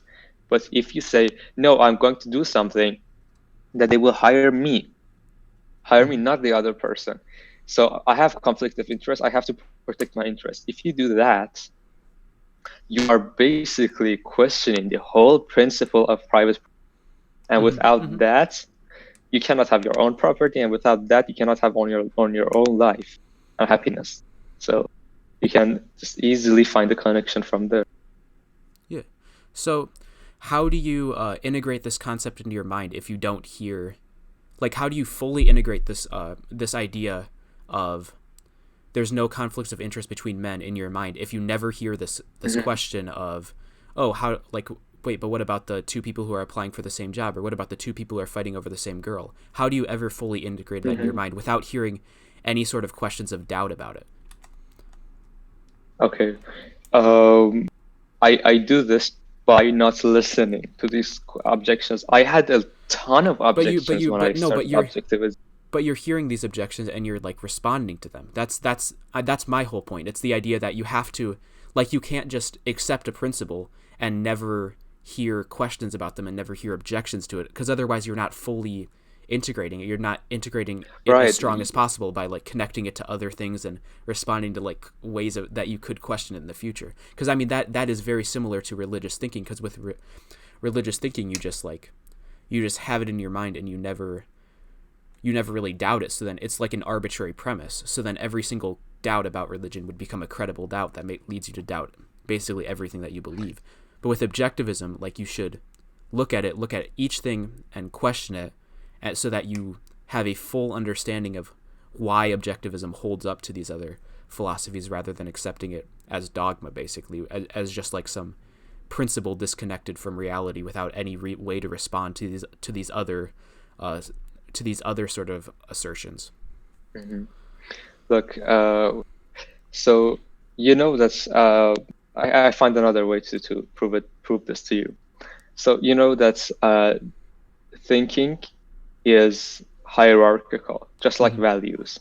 It's hierarchical. So you cannot start from the blue thinking about justifying capitalism without firstly justifying good epistemology, good morality, and from them, right? Mm-hmm. So, given a person who just heard about objectivism, and then he will immediately ask, "Oh, but what if you're advocating for laissez-faire capitalism? But what if in a capitalism there will be monopolies, something like this, right?" And then somebody will answer, "Okay, so let's see, this concept of monopolies in a free market doesn't exist." You will answer this, right? And then he would say, "Oh, okay, great. And he would go home. He would think again and say, "Oh, but what if in a capitalist society, I don't know, I have a dispute with the other person, and they have it come up other question. All of the questions can be answered. Mm-hmm. All of them can be answered, but these questions are harmful to the way of their thinking. They should completely forget capitalism for now. They should focus on epistemology. They should focus on morality. After they have a firm concept of morality, then they can get to capitalism. And then when they get to capitalism, they can answer these questions easily. I mean, even if somebody knows zero from economics, when somebody tells them, but they have perfect objectivist thinking. If somebody asks, "Oh, what about monopolies?" he doesn't even need to investigate into this. He would say, "It doesn't exist, cannot exist." He cannot give the details because he's not an economist, but he knows it for a fact that in a free society, rational, moral, good society, Randian society, such concept just cannot exist by necessity. It's the job of economists to refute that, Sure, but so if I you think can't, I don't know, if you can't answer these questions as you're integrating capitalism, if you can't hear, or if let's say you want to learn about capitalism, you want to better understand it, so you start with, "Oh, what about like you ask, and you're like, so you're thinking about it, and you're like, wait, what about this monopoly problem that everybody tells me about, and all this sort of stuff, and that you were talking about. Well, what if if you just say, "Oh, it can't exist, like capitalism and monopoly, that's not possible," and then but they never understand why. It's so easy to fall back into a mixed economy type mentality. That's the thing. No, but if you never understand why something's the case. That is exactly why they should not think about these questions. That is what Peacock is saying. No, but then you don't. But then you never have a response to them when they do come up. You're evading these questions if you don't ever come up with a good response to them. It's not evading. Why? Because evading is choosing to not seeing not seeing reality, choosing to not seeing reality. But this is okay. You have these burning questions in your mind. You do not need to evade them, but just put them on pending. Just put them aside for a second. Okay, I will get to you in a few months. I will get to you in a few weeks when I learn this. Just put them aside. Okay, I have all of these burning questions, but yeah, I will put it aside, not ask them. You still have them. You do not evade them. You still have them inside your brain, but do not ask them these questions. Do not ask them. Do not think about them. Let's go step by step. When you reach the capitalism step, all these questions, then you can answer them. So it's not evading this question, completely wiping it away from your mind. It's not that. Yes, you have all of your questions. You can write it down somewhere.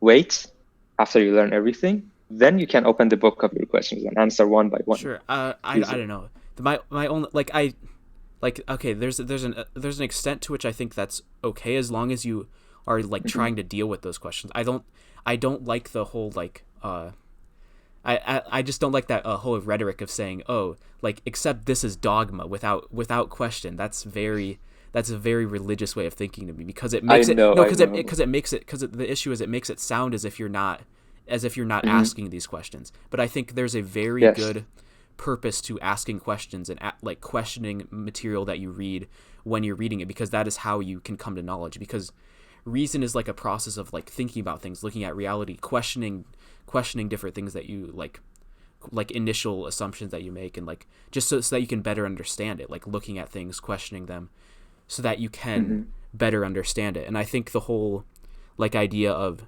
accept it as dogma first and then ask questions later, that just seems like a very bad sort of process that can lead you down.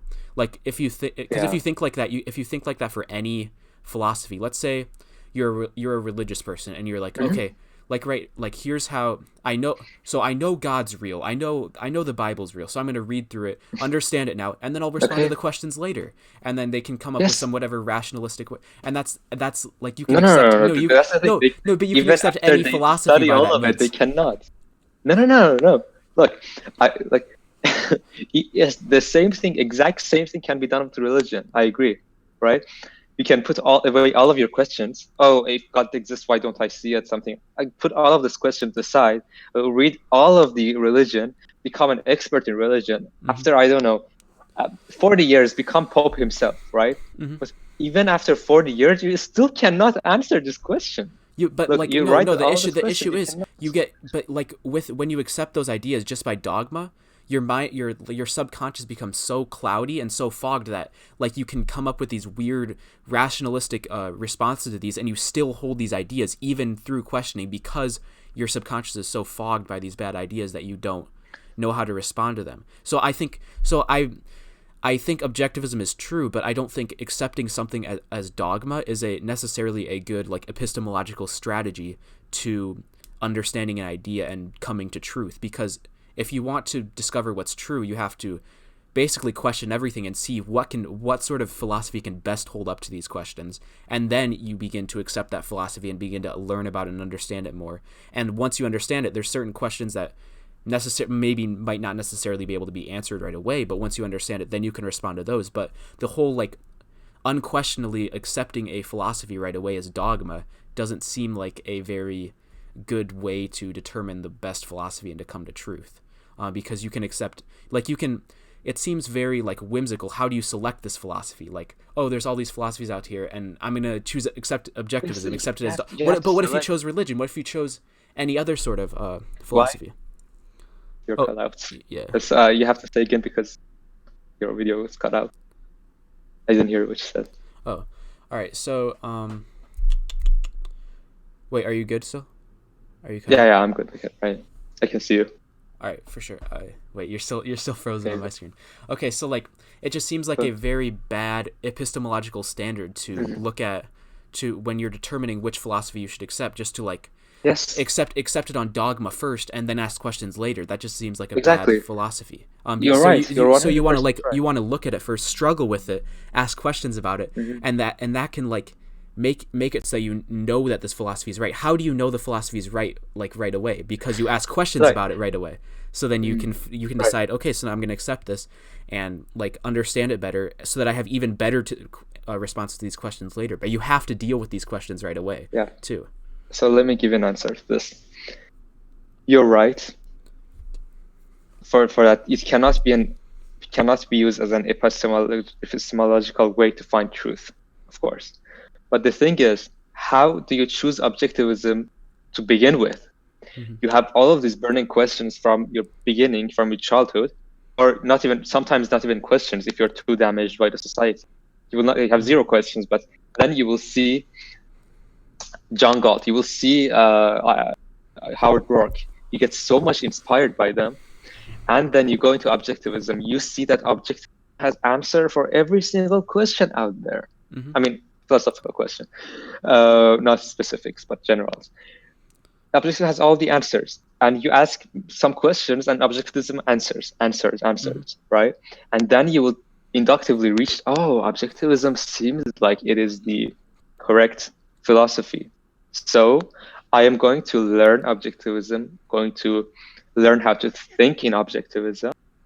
So you choose objectivism even before you take anything as dogma. Before taking anything as dogma, you choose objectivism. Can I? Yeah. See, I agree with. Please. I basically agree with all of that, and I think, I don't know. Maybe we just have like a little misunderstanding of what we're saying here, because I think that like. Because the issue is like when you're saying, oh, you got to ask these questions and choose or like you have all these burning questions inside of you, and objectivism like answers these questions. That's what I mean by like asking questions about objectivism right away. Like you ask these questions, see the response, and you like can doubt, reason, do all these sort of things related to objectivism and realize, okay, this is the best philosophy. And you have these questions and you get answers from them. And as you learn objectivism, I do think like your answers to these questions improve too as you learn it more and more. And yeah, but I think initially you do need to ask those questions. I think we agree on that. And yeah, I think maybe we're getting caught up in something later on. So no, we completely do. Yeah. So that's essential to this process of taking as dogma. You first, without any dogma, you have to choose a philosophy. You have to choose objectivism yourself, volitionally. Then, if you want to learn it by heart, you have to use this process. So I don't think we disagree on anything. I think we now I solve don't know. the problem. The word dogma really pushed me away because I do think I think you still have to deal with these questions to an extent right away, and maybe you have like you're not going to have like the perfect response right away, but I think as you learn it more and more, you like if you know that there's a response out there but you can have this sort of response right away still, you just learn it more and more and your answers get better and better and better. So my thing is I think it's my fault that I used the word dogma. It's all good. It's all good. It's all good. Not use this word. It's not a good selection. Yeah. And then my thing, so the whole initial thing we were talking about here is debating people. My thing with that is it helps you improve your answers to these questions. That's my experience. Maybe different people have different experience. I think that's probably the truth. Like some people debating with other people can be more clarifying for them, and some people are different where it can't be. I know for me, when I talk to religious people, it can verify my opinions about religious people, verify what they believe, and then I can hear these questions and I can come up with different answers to them. And over time, my answers get better and better and better because they're so easy. Because religion is such a because religion is such a primitive philosophy that can be refuted by 12-year-old me, right? By 12-year-old Ayn Rand, right? Yeah. So it can be refuted so easy because it's primitive, so primitive and easy. Yeah. But the thing is, objectivism is hard, it's complex, right? So the thing is arguments. I mean, you have to, I do not pass any judgment on anyone, and I do completely, although I watch your videos, but I completely do not know where on the track of objectivism you are.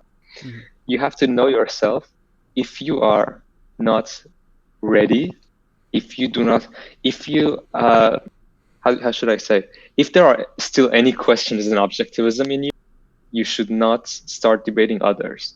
Why? Because if the person you're debating is actually a sleek, good person, smart person, he will slap you in the face with argument which you haven't heard before. Not that selfishness is taking care of that is using others. That's common, right? That's easy. But what if he comes with a sleek argument in your face? You cannot answer that. Sure. Why? Because Peikoff can answer that. Peikoff can answer that, right? People who really know how to think in objectivism, they can answer that, but you cannot. Given that you do not completely know the thinking, you cannot. You have to learn more. You can ask the same question to Peikoff, and he will easily shred this question into the pieces. So I think it's good to hear these questions too, because if you hear a question like this, you can go look at the material and come up with a response to this on your own, and it clarifies objectivism for you quite a bit. At least from my experience. That's what happens when someone asks you a question that you don't expect. You can go look back and read about it or think about it more, and you understand it better, and you can connect different aspects of objectivism to it and get a more solid grasp on these concepts and how they can be applied to these arguments. And that's my experience, at least. Yeah. I'm here not here to in any way prove you wrong, and I'm just friendly conversation. I don't for sure. Take it in any way others else. But the thing, what you said is good. I don't condemn it anyway. But the thing is, it is not hierarchical. So your thinking needs to be hierarchical. Yeah. If somebody gives you a question which you cannot answer, you can get this question, go study, ask prominent people in objectivism, they will answer you. But still, you have not integrated hierarchically. You have integrated a small piece top here, but down here you still have not completely integrated. So it's useless if you integrated this. It's useless until you reach, until you put all of your bases, all of your fundamentals, you learn all of them by heart. Learning something side is useless, you know. I don't know if I said this. Possibly. That's the theory of knowledge of Ayn Rand. So knowledge is spiral. So you get a question, capitalism, you go answer that, and then you have to go back to metaphysics again, learn something more than A is A, and then learn something more how it applies into reality, right? And then go back and go down. So it's you. How should I say? It's level 1 and level 1 objectivist, then level 2 objectivist. You know, you can't think about it like this. Yeah. So you have to level up, and when you level up, everything bottom to top, from capitalism to metaphysics, all of them upgrade. So you have to, you know, it needs to be hierarchical. That's what I'm saying. Yeah, it's hard. It's a hard topic. I mean, of course, it really needs contemplation. It really takes a long time for anyone listening who might not understand this. Go listen to Peacock. For sure. Yeah. And I mean, I think we agree on a lot more on this than we think. I just from my experience, it's just very much like, I don't know, to have more questions about something and to have like more possible responses to it seems to me to be a good sort of like method of thinking, because like you want to have a philosophy that can answer all these questions. So if you can hear a question from somebody and give like a tentative answer to it right away, like you still like you obviously can't let that question like make you doubt objectivism in its entirety. So you hear this question and you think, okay, so here's going to be my tentative response, my first response to it. But if you don't feel like that response is strong and solid, you can go and look and, I guess, find better responses to it. And over time, your response to like each individual question that could ever be asked to you to this question becomes improved, just in the same way that each other individual question that could be asked about objectivism gets improved. And I get that that's not necessarily like super hierarchical, but I don't know if that necessarily like applies when we're talking it's not about a bad like thing. questions. It's definitely not a bad thing. Let me clarify. It's not a bad thing. I'm just saying that it's not as useful as hierarchy. But it definitely is a good thing. For sure. No, hierarchy is definitely like a good way to like integrate your concepts together. But I think to have like when you're, let me think how to word this, like doubts about something or thoughts about something, or questions that other people could ask you. They come in forms of questions that rely on a lot of hierarchical knowledge. So like the better you like, over time you can hear these questions and you can give some higher level sort of thing that's connected to it. But over time, like as you understand more and more, you can like go get more. Oh shoot! Over time, do you hear me? Yeah, I hear you now. Okay, so over time, as you understand more and more, you can give a more like fundamental response and a stronger response to this thing as you understand it more. Oops. I think it's good now. Can you speak? All right. Can you hear me? Yeah. Yep, I can hear you. Okay. It's a little frozen, but yeah. Oh, are you good? Can you hear me? Yeah. I can hear you. No problem. Yeah. All right. So like over time, you just develop better responses. Like you can give a more like fundamental approach to the answering the question, I guess. If that. Yeah. You're completely right. I completely understand with you. As I told you, it's not bad. It might be even helpful if you are a level 8 objectivist. It might be the first piece of level 9 objectivism to start building to become level 9. It can be helpful in that way. Anyway, apart from really conceptual, abstract ideas, it's something I wrote here. Yeah, it was really fun. I mean, I just really don't think that I'm being in any way. No, I don't know, not friendly. No, you're definitely being friendly. It's no, I like it. It's helpful. I'm very much someone who likes like criticism or like I don't know. I like debating people. That's something that is like a It's really topic enjoyable, yeah. yeah. I just like Especially when everyone's so easy to debate. mhm. Like normal people are so easy to just Yeah. destroy, Yeah. right? Yeah. Yeah, Yeah. So what were you I about to say understand. though? Yeah, I was looking at my phone. I wrote some of the ideas that I discussed with you. One of the ideas that came into my mind is this departing from this subject. Mhm. It came to my mind yesterday, I think. I was thinking that's why. I mean, look, many people are in US are are known to get to know objectivism, right? Are oh my god, I forgot the word. But anyway, they get to know the objectivism, right?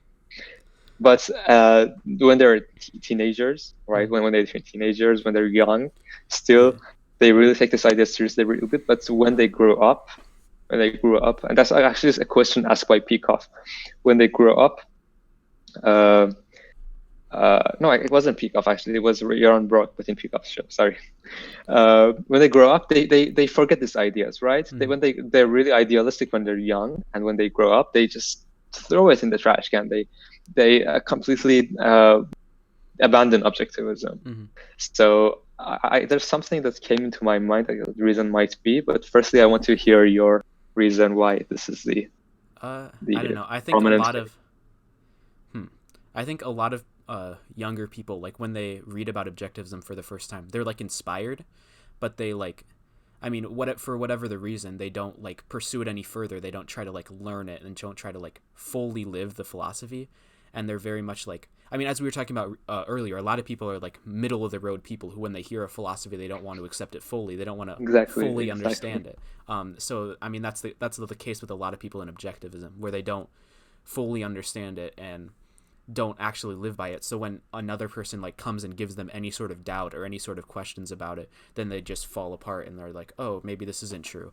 And yeah, that's basically my theory on it. Uh, I think you're right because look, if you really integrate, but it takes really long Mm-hmm. time. Oh And yeah. I don't think normal people have time even to do it. You really need to devote yourself at least a portion of your time to philosophy to do it. Uh, that you need to integrate all these ideas. Mm-hmm. You need to become from level 1 to level 2, level 3 Yeah. objectivist. So it really takes time. That's a really good analogy. I Yeah. like it. So, yeah, it really takes time, and most people don't have time. That's what one answer, good answer. Really, I think you're right. But another thing that came into my mind. Firstly, let me give you what Euron says to this. They say, oh, when they grow up, they go to other people, Mm-hmm. and other people they need to feel to get included into them. Mm-hmm. Then they need to feel to basically they're second-handed, right? Mm-hmm. So they want to be accepted by other people. So they just don't want to become known as this zealot, Mm-hmm. right? Yeah. I think In the- I think in that instance, it's people who like, as they're raised, they have all these like subconscious premises that are given to them, like through their Mhm. childhood of like, oh, sharing is caring. Think about what other people want to think. Don't be too talkative. Don't talk too much. Don't be too Mhm. selfish. Selfishness is bad. And then they never really adequately challenge these subconscious premises as they're learning objectivism, and it just leads them to fall right back into them the second somebody challenge them or like calls them out or says, why are you being so selfish? Then they're like, oh, this person thinks I'm selfish. What? I don't want to be selfish. And then they just fall back into then they fall back into their old ways. Can you second? Oh, I see you moving. Once again, they shut off. I don't know or something. Hmm. Yeah, yeah. What you're saying is really true. Hmm. The idea that came to my mind, which look, I think explains some of it actually, is that I wrote here. Some people, do not know what happens if there is no objective. I mean, that's a good thing that their lives are so good. I mean, they've been to use left's language, so privileged to just have a normal life anyway. So they don't care. They don't see objectivism as a matter of life and death. So I think people who were really, really religious and then they came out of a religion, like me and you, right? People who lived, and Rocca, for example, people who lived in a religious society, extremely religious, people who lived in dictatorships, like Ayn Rand and me. And in no way I'm going to equate myself with them, but just this at the extreme point is the people who came out from dictatorships. They really know what happens if you abandon reason. They are the people who have been taught this lesson, have this grief inside them. So they are really afraid. They really want to find an idea which is against, antithetical to everything they had in the country they grew up. So this is a motive power that pushes them to not abandon objectives, not forget, because they know if they forget, they might go back to the same thing that they had before. Yeah. It really shows the power. It really shows it really shows how important it is to have concrete examples for these ideas rather than just holding them abstractly. I don't know. I've been listening to. I started the course Objectivism Through Induction, Peikoff's course, and it's just all about I just listened to the first episode so far, and it's just about you need to find a flood of just concrete examples of a certain principle so that you can fully integrate it, fully understand it, rather than having these abstract sort of deductions to get to that premise. And I think the people who grow up in dictatorships or grow up seeing these very negative aspects of what happens when objectivism is not accepted, they see concretely how important objectivism is. Exactly. So then it's so much easier for them to hold on to it because of that. So yeah, it just speaks to how important holding concrete examples of principles is. Oh, thank you very much for giving my idea a single word, because I actually was writing.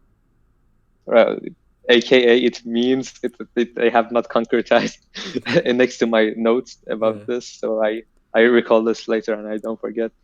Yeah, thank you very much. No problem. It's really interesting. Yeah, for sure. These ideas. I had other things written here that I wanted to talk about. I mean, firstly, I don't want to hold you here for long, because I don't know how long we've been talking. You, as long as I know, you have not gotten longer than 2 hours in any conversation. Yeah, right? This is 2 hours right now, so 2 hours and 2 minutes. So breaking new records, right? Heck yeah. Yeah. Also, my conversation with Rocco was 5 hours, levels not seen before. levels not reached. Not reached before 2.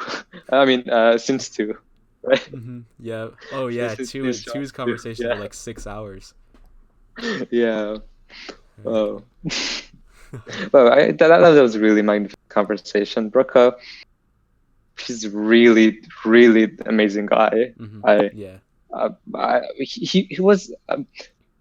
I mean, I hope he sees this and he realizes that no, I'm normally a much more lively person, because in our discussion I was really let down because I was in really perpetual pain for a week.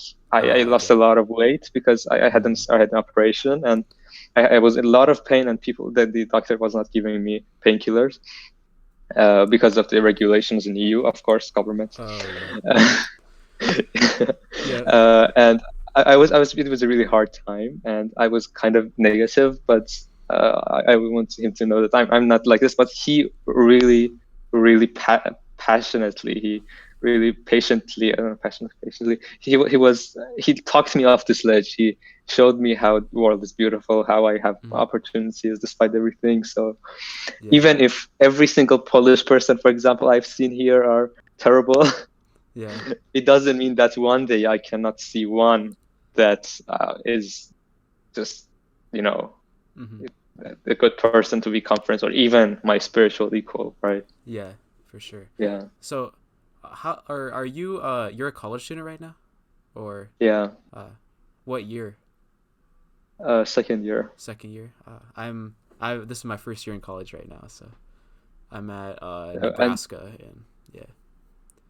yeah, and what was it? Your major was applied Uh, science, Actuarial science, which is actuarial science. yeah. So like I'm probably gonna work for like a insurance company, and like do stuff with like calculating insurance rates for, yeah, basically Mm. using a lot of math, a lot of stats and stuff like that, which is I So love it's math. more mathematical, right? Mm-hmm.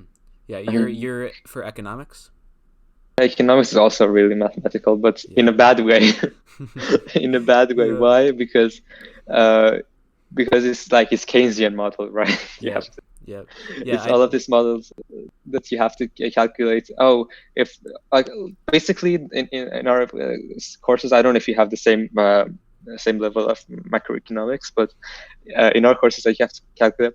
Oh, if we do not want to hit this percent of inflation, then what should the Federal Reserve do Yeah. in order Yeah. to keep prices at this level? I mean, I hate this. I It's hate so this bad. when I disagree with the concept. Yeah. Yeah, I took a macroeconomics class in high school, and it was yeah, it was like exactly that. I had a super Keynesian teacher, and Mhm. do you know who Paul Krugman is? Yeah, yeah. Oh my God, My terrible. textbook was written by Evil. Paul Krugman. Oh my God. Yeah, it was really bad, but Oh my God. somehow I survived. I did very well in that class, but yeah, it's just very much it's a very very Keynesian approach to economics. God. It's terrible. I mean, who is stupid enough to believe in Keynesian? I mean, in the macro 101 or what 201, you still learn the basics. And yeah, Mhm. I when I was on that class, I thought, okay, this is just basics. It's just introductory. When it Mhm. goes higher, we will learn something more, some useful model. No, Yeah. Yeah. no, you will not Yeah. learn any useful model. Yeah, You will just yeah. yeah, I don't know. Basically, you will learn some mathematics, and that's the best part of it. Mhm. Right. Mhm. Yeah, and microeconomics is usually okay at like the beginning. Most of the class is usually Mhm. okay because they have to Yeah, tell you yeah, like the basic principles of economics. But then like yeah, later yeah. later they basically go and contradict it all, like, oh, market failures, here's an example of where the market fails, and then all the solutions are government. Actually, I had my teacher, my micro teacher this first semester, Mhm. what she mentioned for some way to solve it was private property though. So I was actually surprised that she mentioned like That's a decent method that's to rare. respond to it. Yeah, because like Um, my response to like when people talk about pollution in a free market is always like, oh, what if we just had like we could have better property rights so that like we avoid the tragedy of the commons where people just dump all their pollution into these rivers. What if the rivers were private? Who's then the owner of the river has an incentive to keep people from dumping garbage into the river. yeah, But when they're public, I mean, who's gonna stop them? yeah. I mean, they go on and on. What about air? What about Mm-hmm. pollution in the air? Yeah. Uh, without principle, you cannot answer all of this. I know that's the job of economists. Sorry, to answer these questions. But what are they doing? Mm-hmm. They're completely lapsing into pragmatism, lapsing into oh yeah, of course let's experiment with Fed. You know, all of this Chicago school economics, all of Yeah. them, they thought they were smart enough that they can corner the markets. They can smarter than the markets. Yes, my Yeah. model, my sophisticated mathematical model can do better than the market. Mm-hmm. They can't. At the end of the day, they can't. And Milton Friedman, Yeah. when he was 90 years old, basically, he, at the end of his life, said, I was wrong all of my life, and we should not have Federal Reserves Mm-hmm. in economics. In economics, he found that. But if he taken the route of Ayn Rand, Mm-hmm.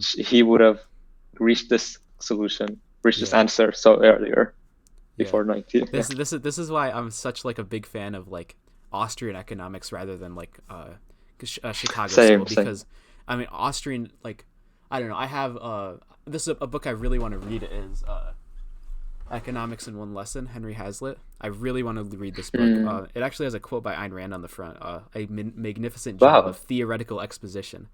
Yeah, you could probably see it right there.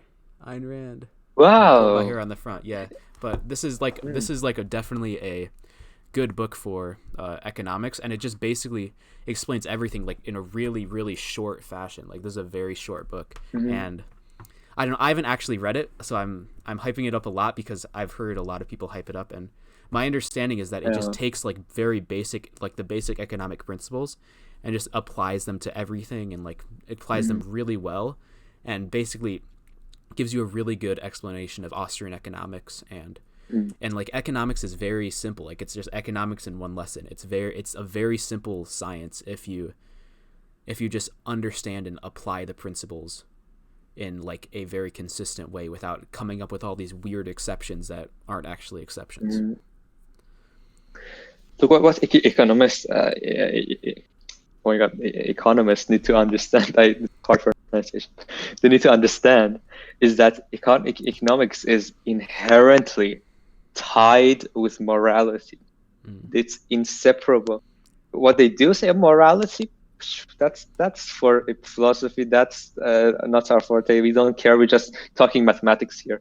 But it's inseparable because look, it's the field of, it's part of sociology, right? It's actually part of study of human being in a society context. So they need morality. They cannot get away with it. If they were pure math, if they were something like your major, I don't know if your major pure math or not, but they could have gotten away with it. But this is what they didn't understand, and they don't understand. I don't think they ever understand. Yeah. Yeah. For sure. Yeah. Do you have any other like things that you wanted to talk about?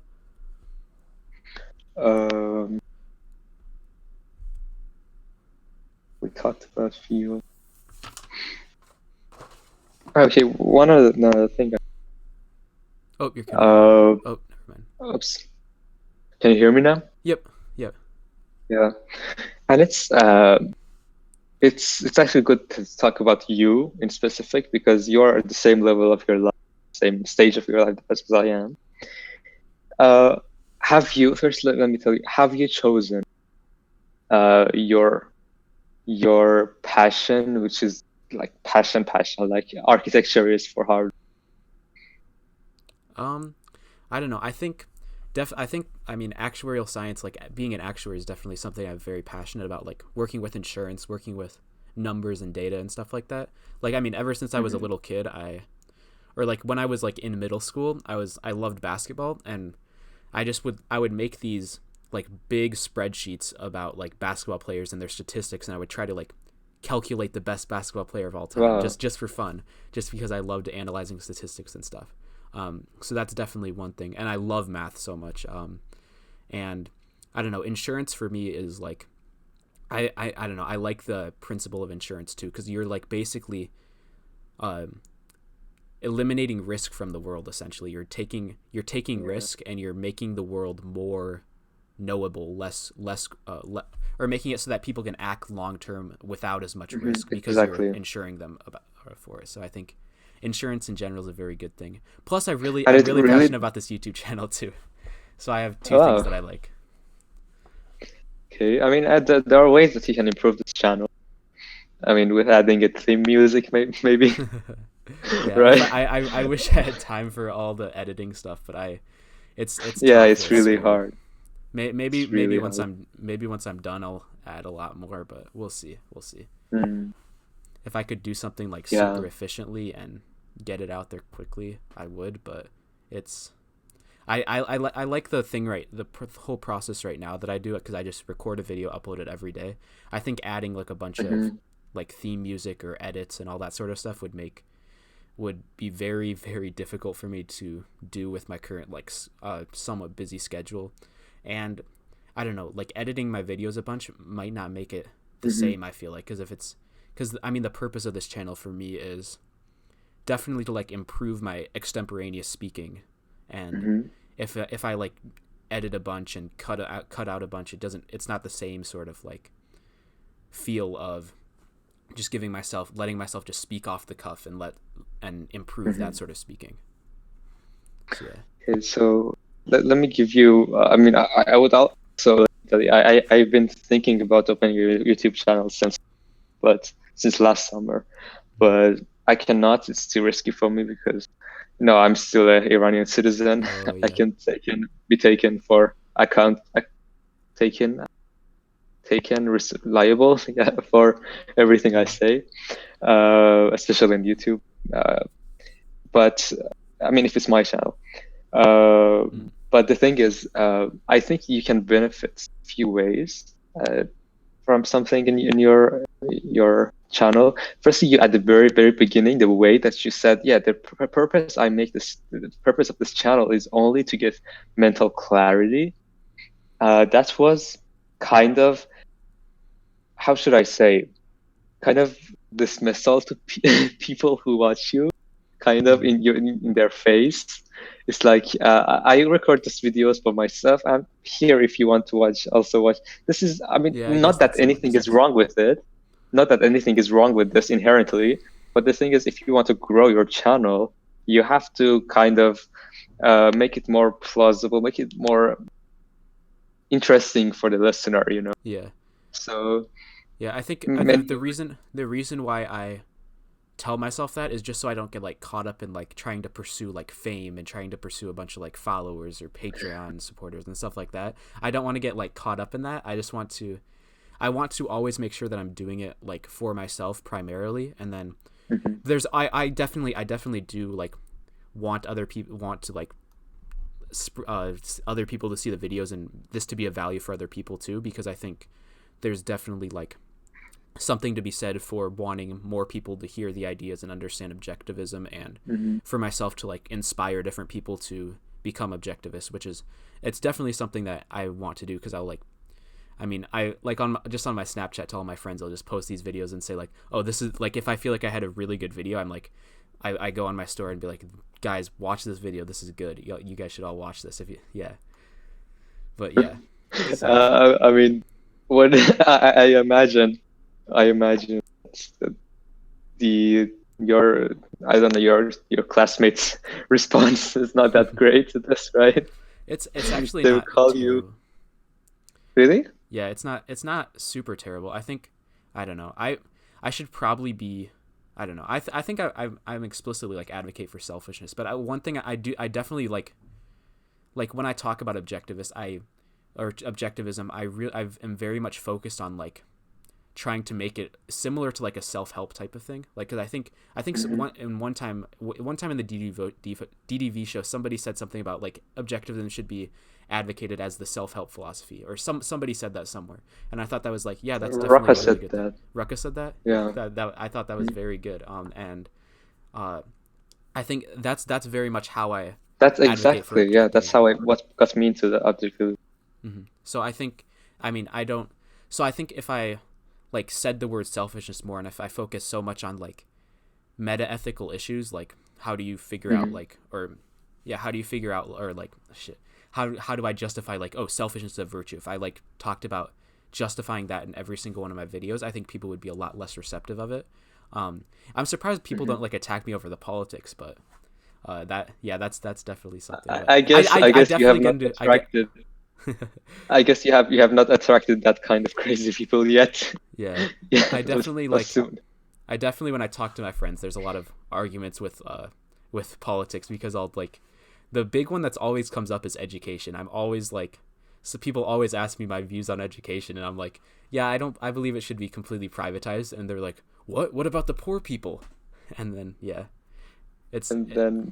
and then I'll point to there's this book called The Beautiful Tree about like how I need to read that book, but it's basically about how in like very very poor areas of the world, how different communities educate themselves, and it's about like, it shows the differences between the public schools and the private schools, and it just talks about how much better the private schools are in these regions, how affordable they are.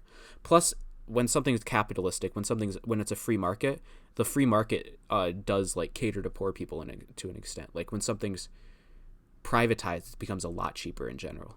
Like just look at education, or look at anything else in the free market. Compare public to private. You see healthcare costs are skyrocketing, education costs are skyrocketing, but I mean, like, anything that's free market, it's basically costs are falling. So the poor people, I mean, if that's your main concern is poor people, then I don't get why people are so concerned about that. But yeah, I think that some people see a lot of the value that I offer with regards to like self-help type stuff, because I'm very like the main thing that I like to talk about is like happiness and the importance of like trying to achieve happiness and trying to like how you discover happiness, and like different like emotions are something that I'm very focused on. And if you watch my last conversation with Frog Machine, that was something that was like something I was very, very passionate about, like how like we talked all about like different emotions and different psychologies and stuff like that. And I think a lot of people like see value in that, and are attracted to objectivism because of it. That is exactly the main thing that attracts me. I mean, but I was lucky to not have. I mean, not lucky is not a good word, because it was my choice, all of it, to reject religion early and not have all these bad ideas implanted in me. So the emotions, the emotional but the psychological part of benefit of objectivism was what really attracted me to this, because I knew that if I mastered this philosophy, I would have a happy life. I know this. Sure.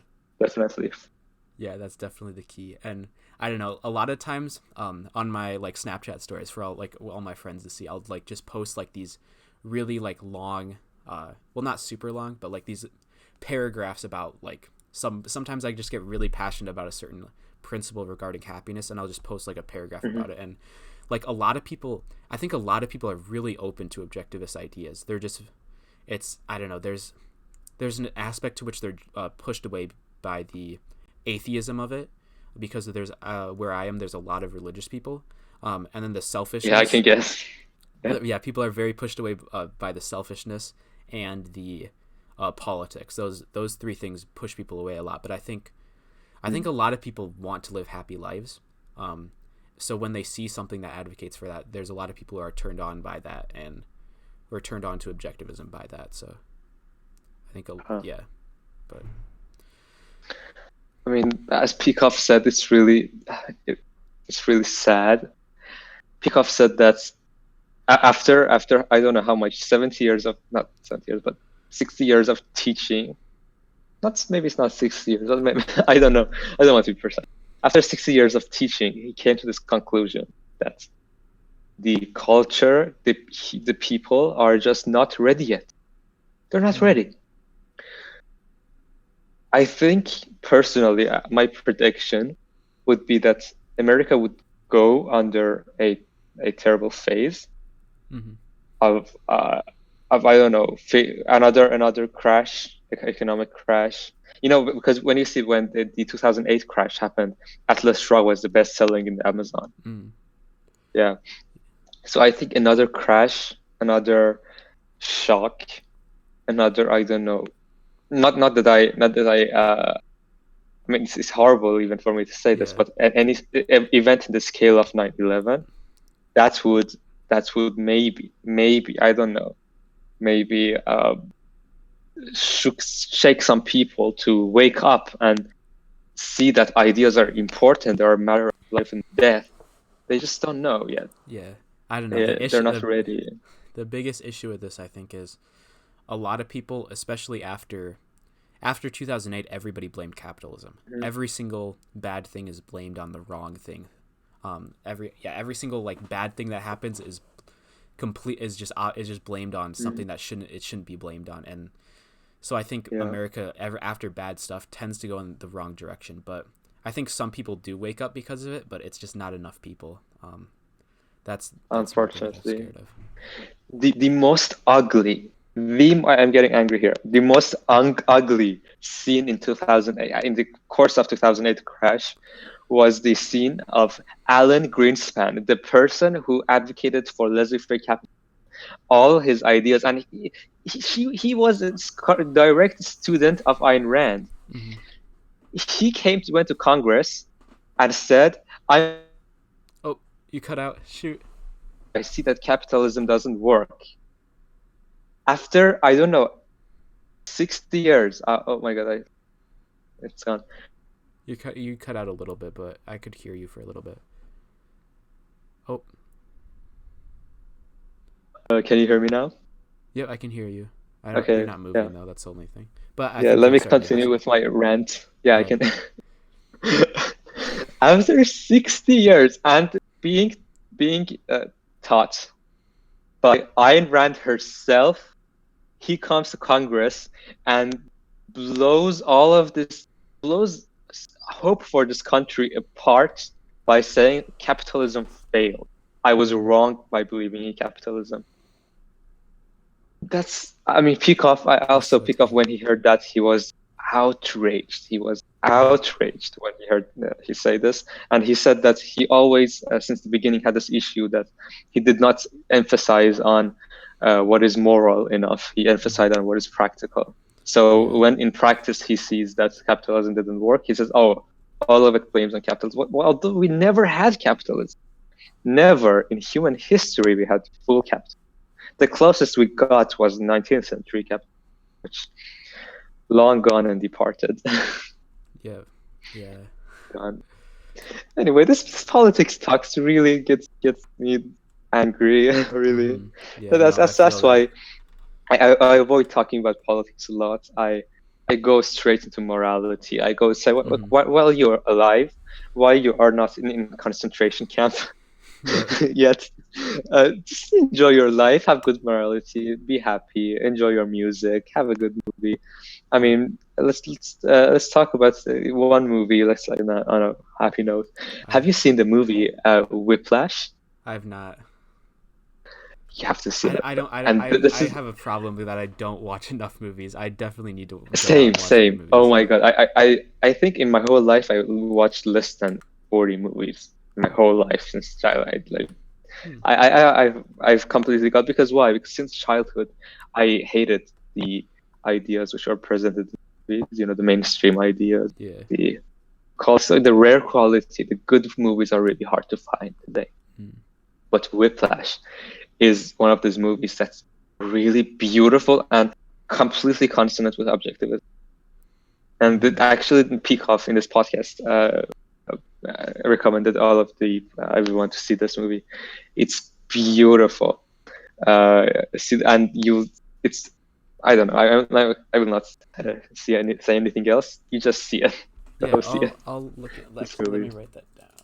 Yeah. Can I write it? Whiplash, you said? Yeah, Whiplash 2013. Yeah, I will look into that.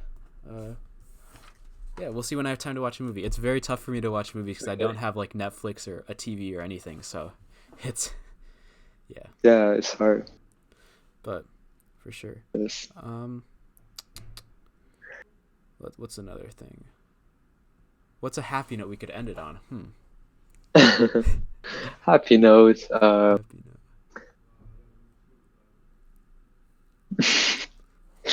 mean, not that I cannot think of anything relevant which is happy. I cannot think of. What kind of music do you listen to? That's also something that I was a lot. I do not listen to music. Oh. I do not. I used to listen to music a lot. But just like movies, I realized all of them are terrible music, and all the musicians I like were terrible people. And the music I listened to was terrible music as well. So I just put it all aside. I still have to pick up, but I usually my taste is, Raka started to recommend me some I don't know, rock music, more rock kind of hip hop. I don't know exactly completely because I have not listened to all of it. I have a few of them, and they're really nice. We recommend some bands, but my, I think, acquired taste is more happy, more benevolent, jazz-like music. So if you know such kind of music, please recommend.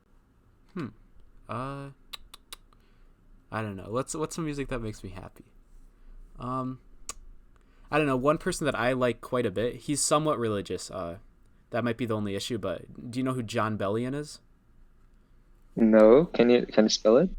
John Bellion? Jon, I think, and then Mm-hmm. Bellion. I listen to a lot of him, and besides that, I mostly listen to rap music, which I don't know if you'd be much of a fan of that, but for me, rap music is like, I don't know. There's like a sort of vibe that I get from a lot of good rap music that is just like, I don't know. I don't know how to explain it. Like, there's a way that they like people like in rap music express emotions that just rings really like strong with me. I mean, there can be good rap music with good topics, but really, if the lyrics is not exactly what I agree with, it throws me off immediately.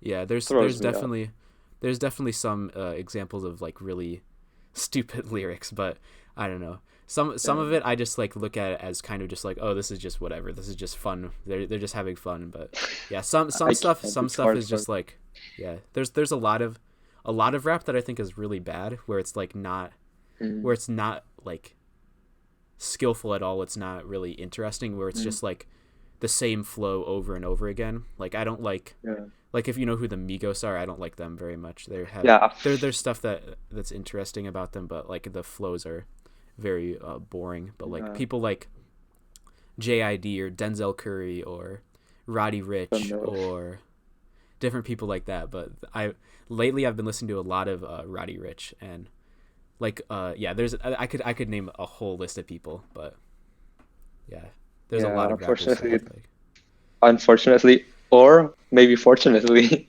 rap is not my acquired taste. So I was not raised with rap blasted into my ears. So I'm more into the pop kind of happy music. Yeah, I think you might like John Bellion then. That way. I wrote it down. I would definitely look for it. Yeah, for sure. He is like, I got interested in him when I was religious, because he had a song called like Hand of God, and it was like, oh, very profound. Like there's some good, like if you're religious, there's some really good stuff, but there's also really good stuff if you're not religious too, though, because it's like there's just a sense of life in that music that's so beautiful. Exactly. I want to say that if the song is coherent and well put together, I really do not.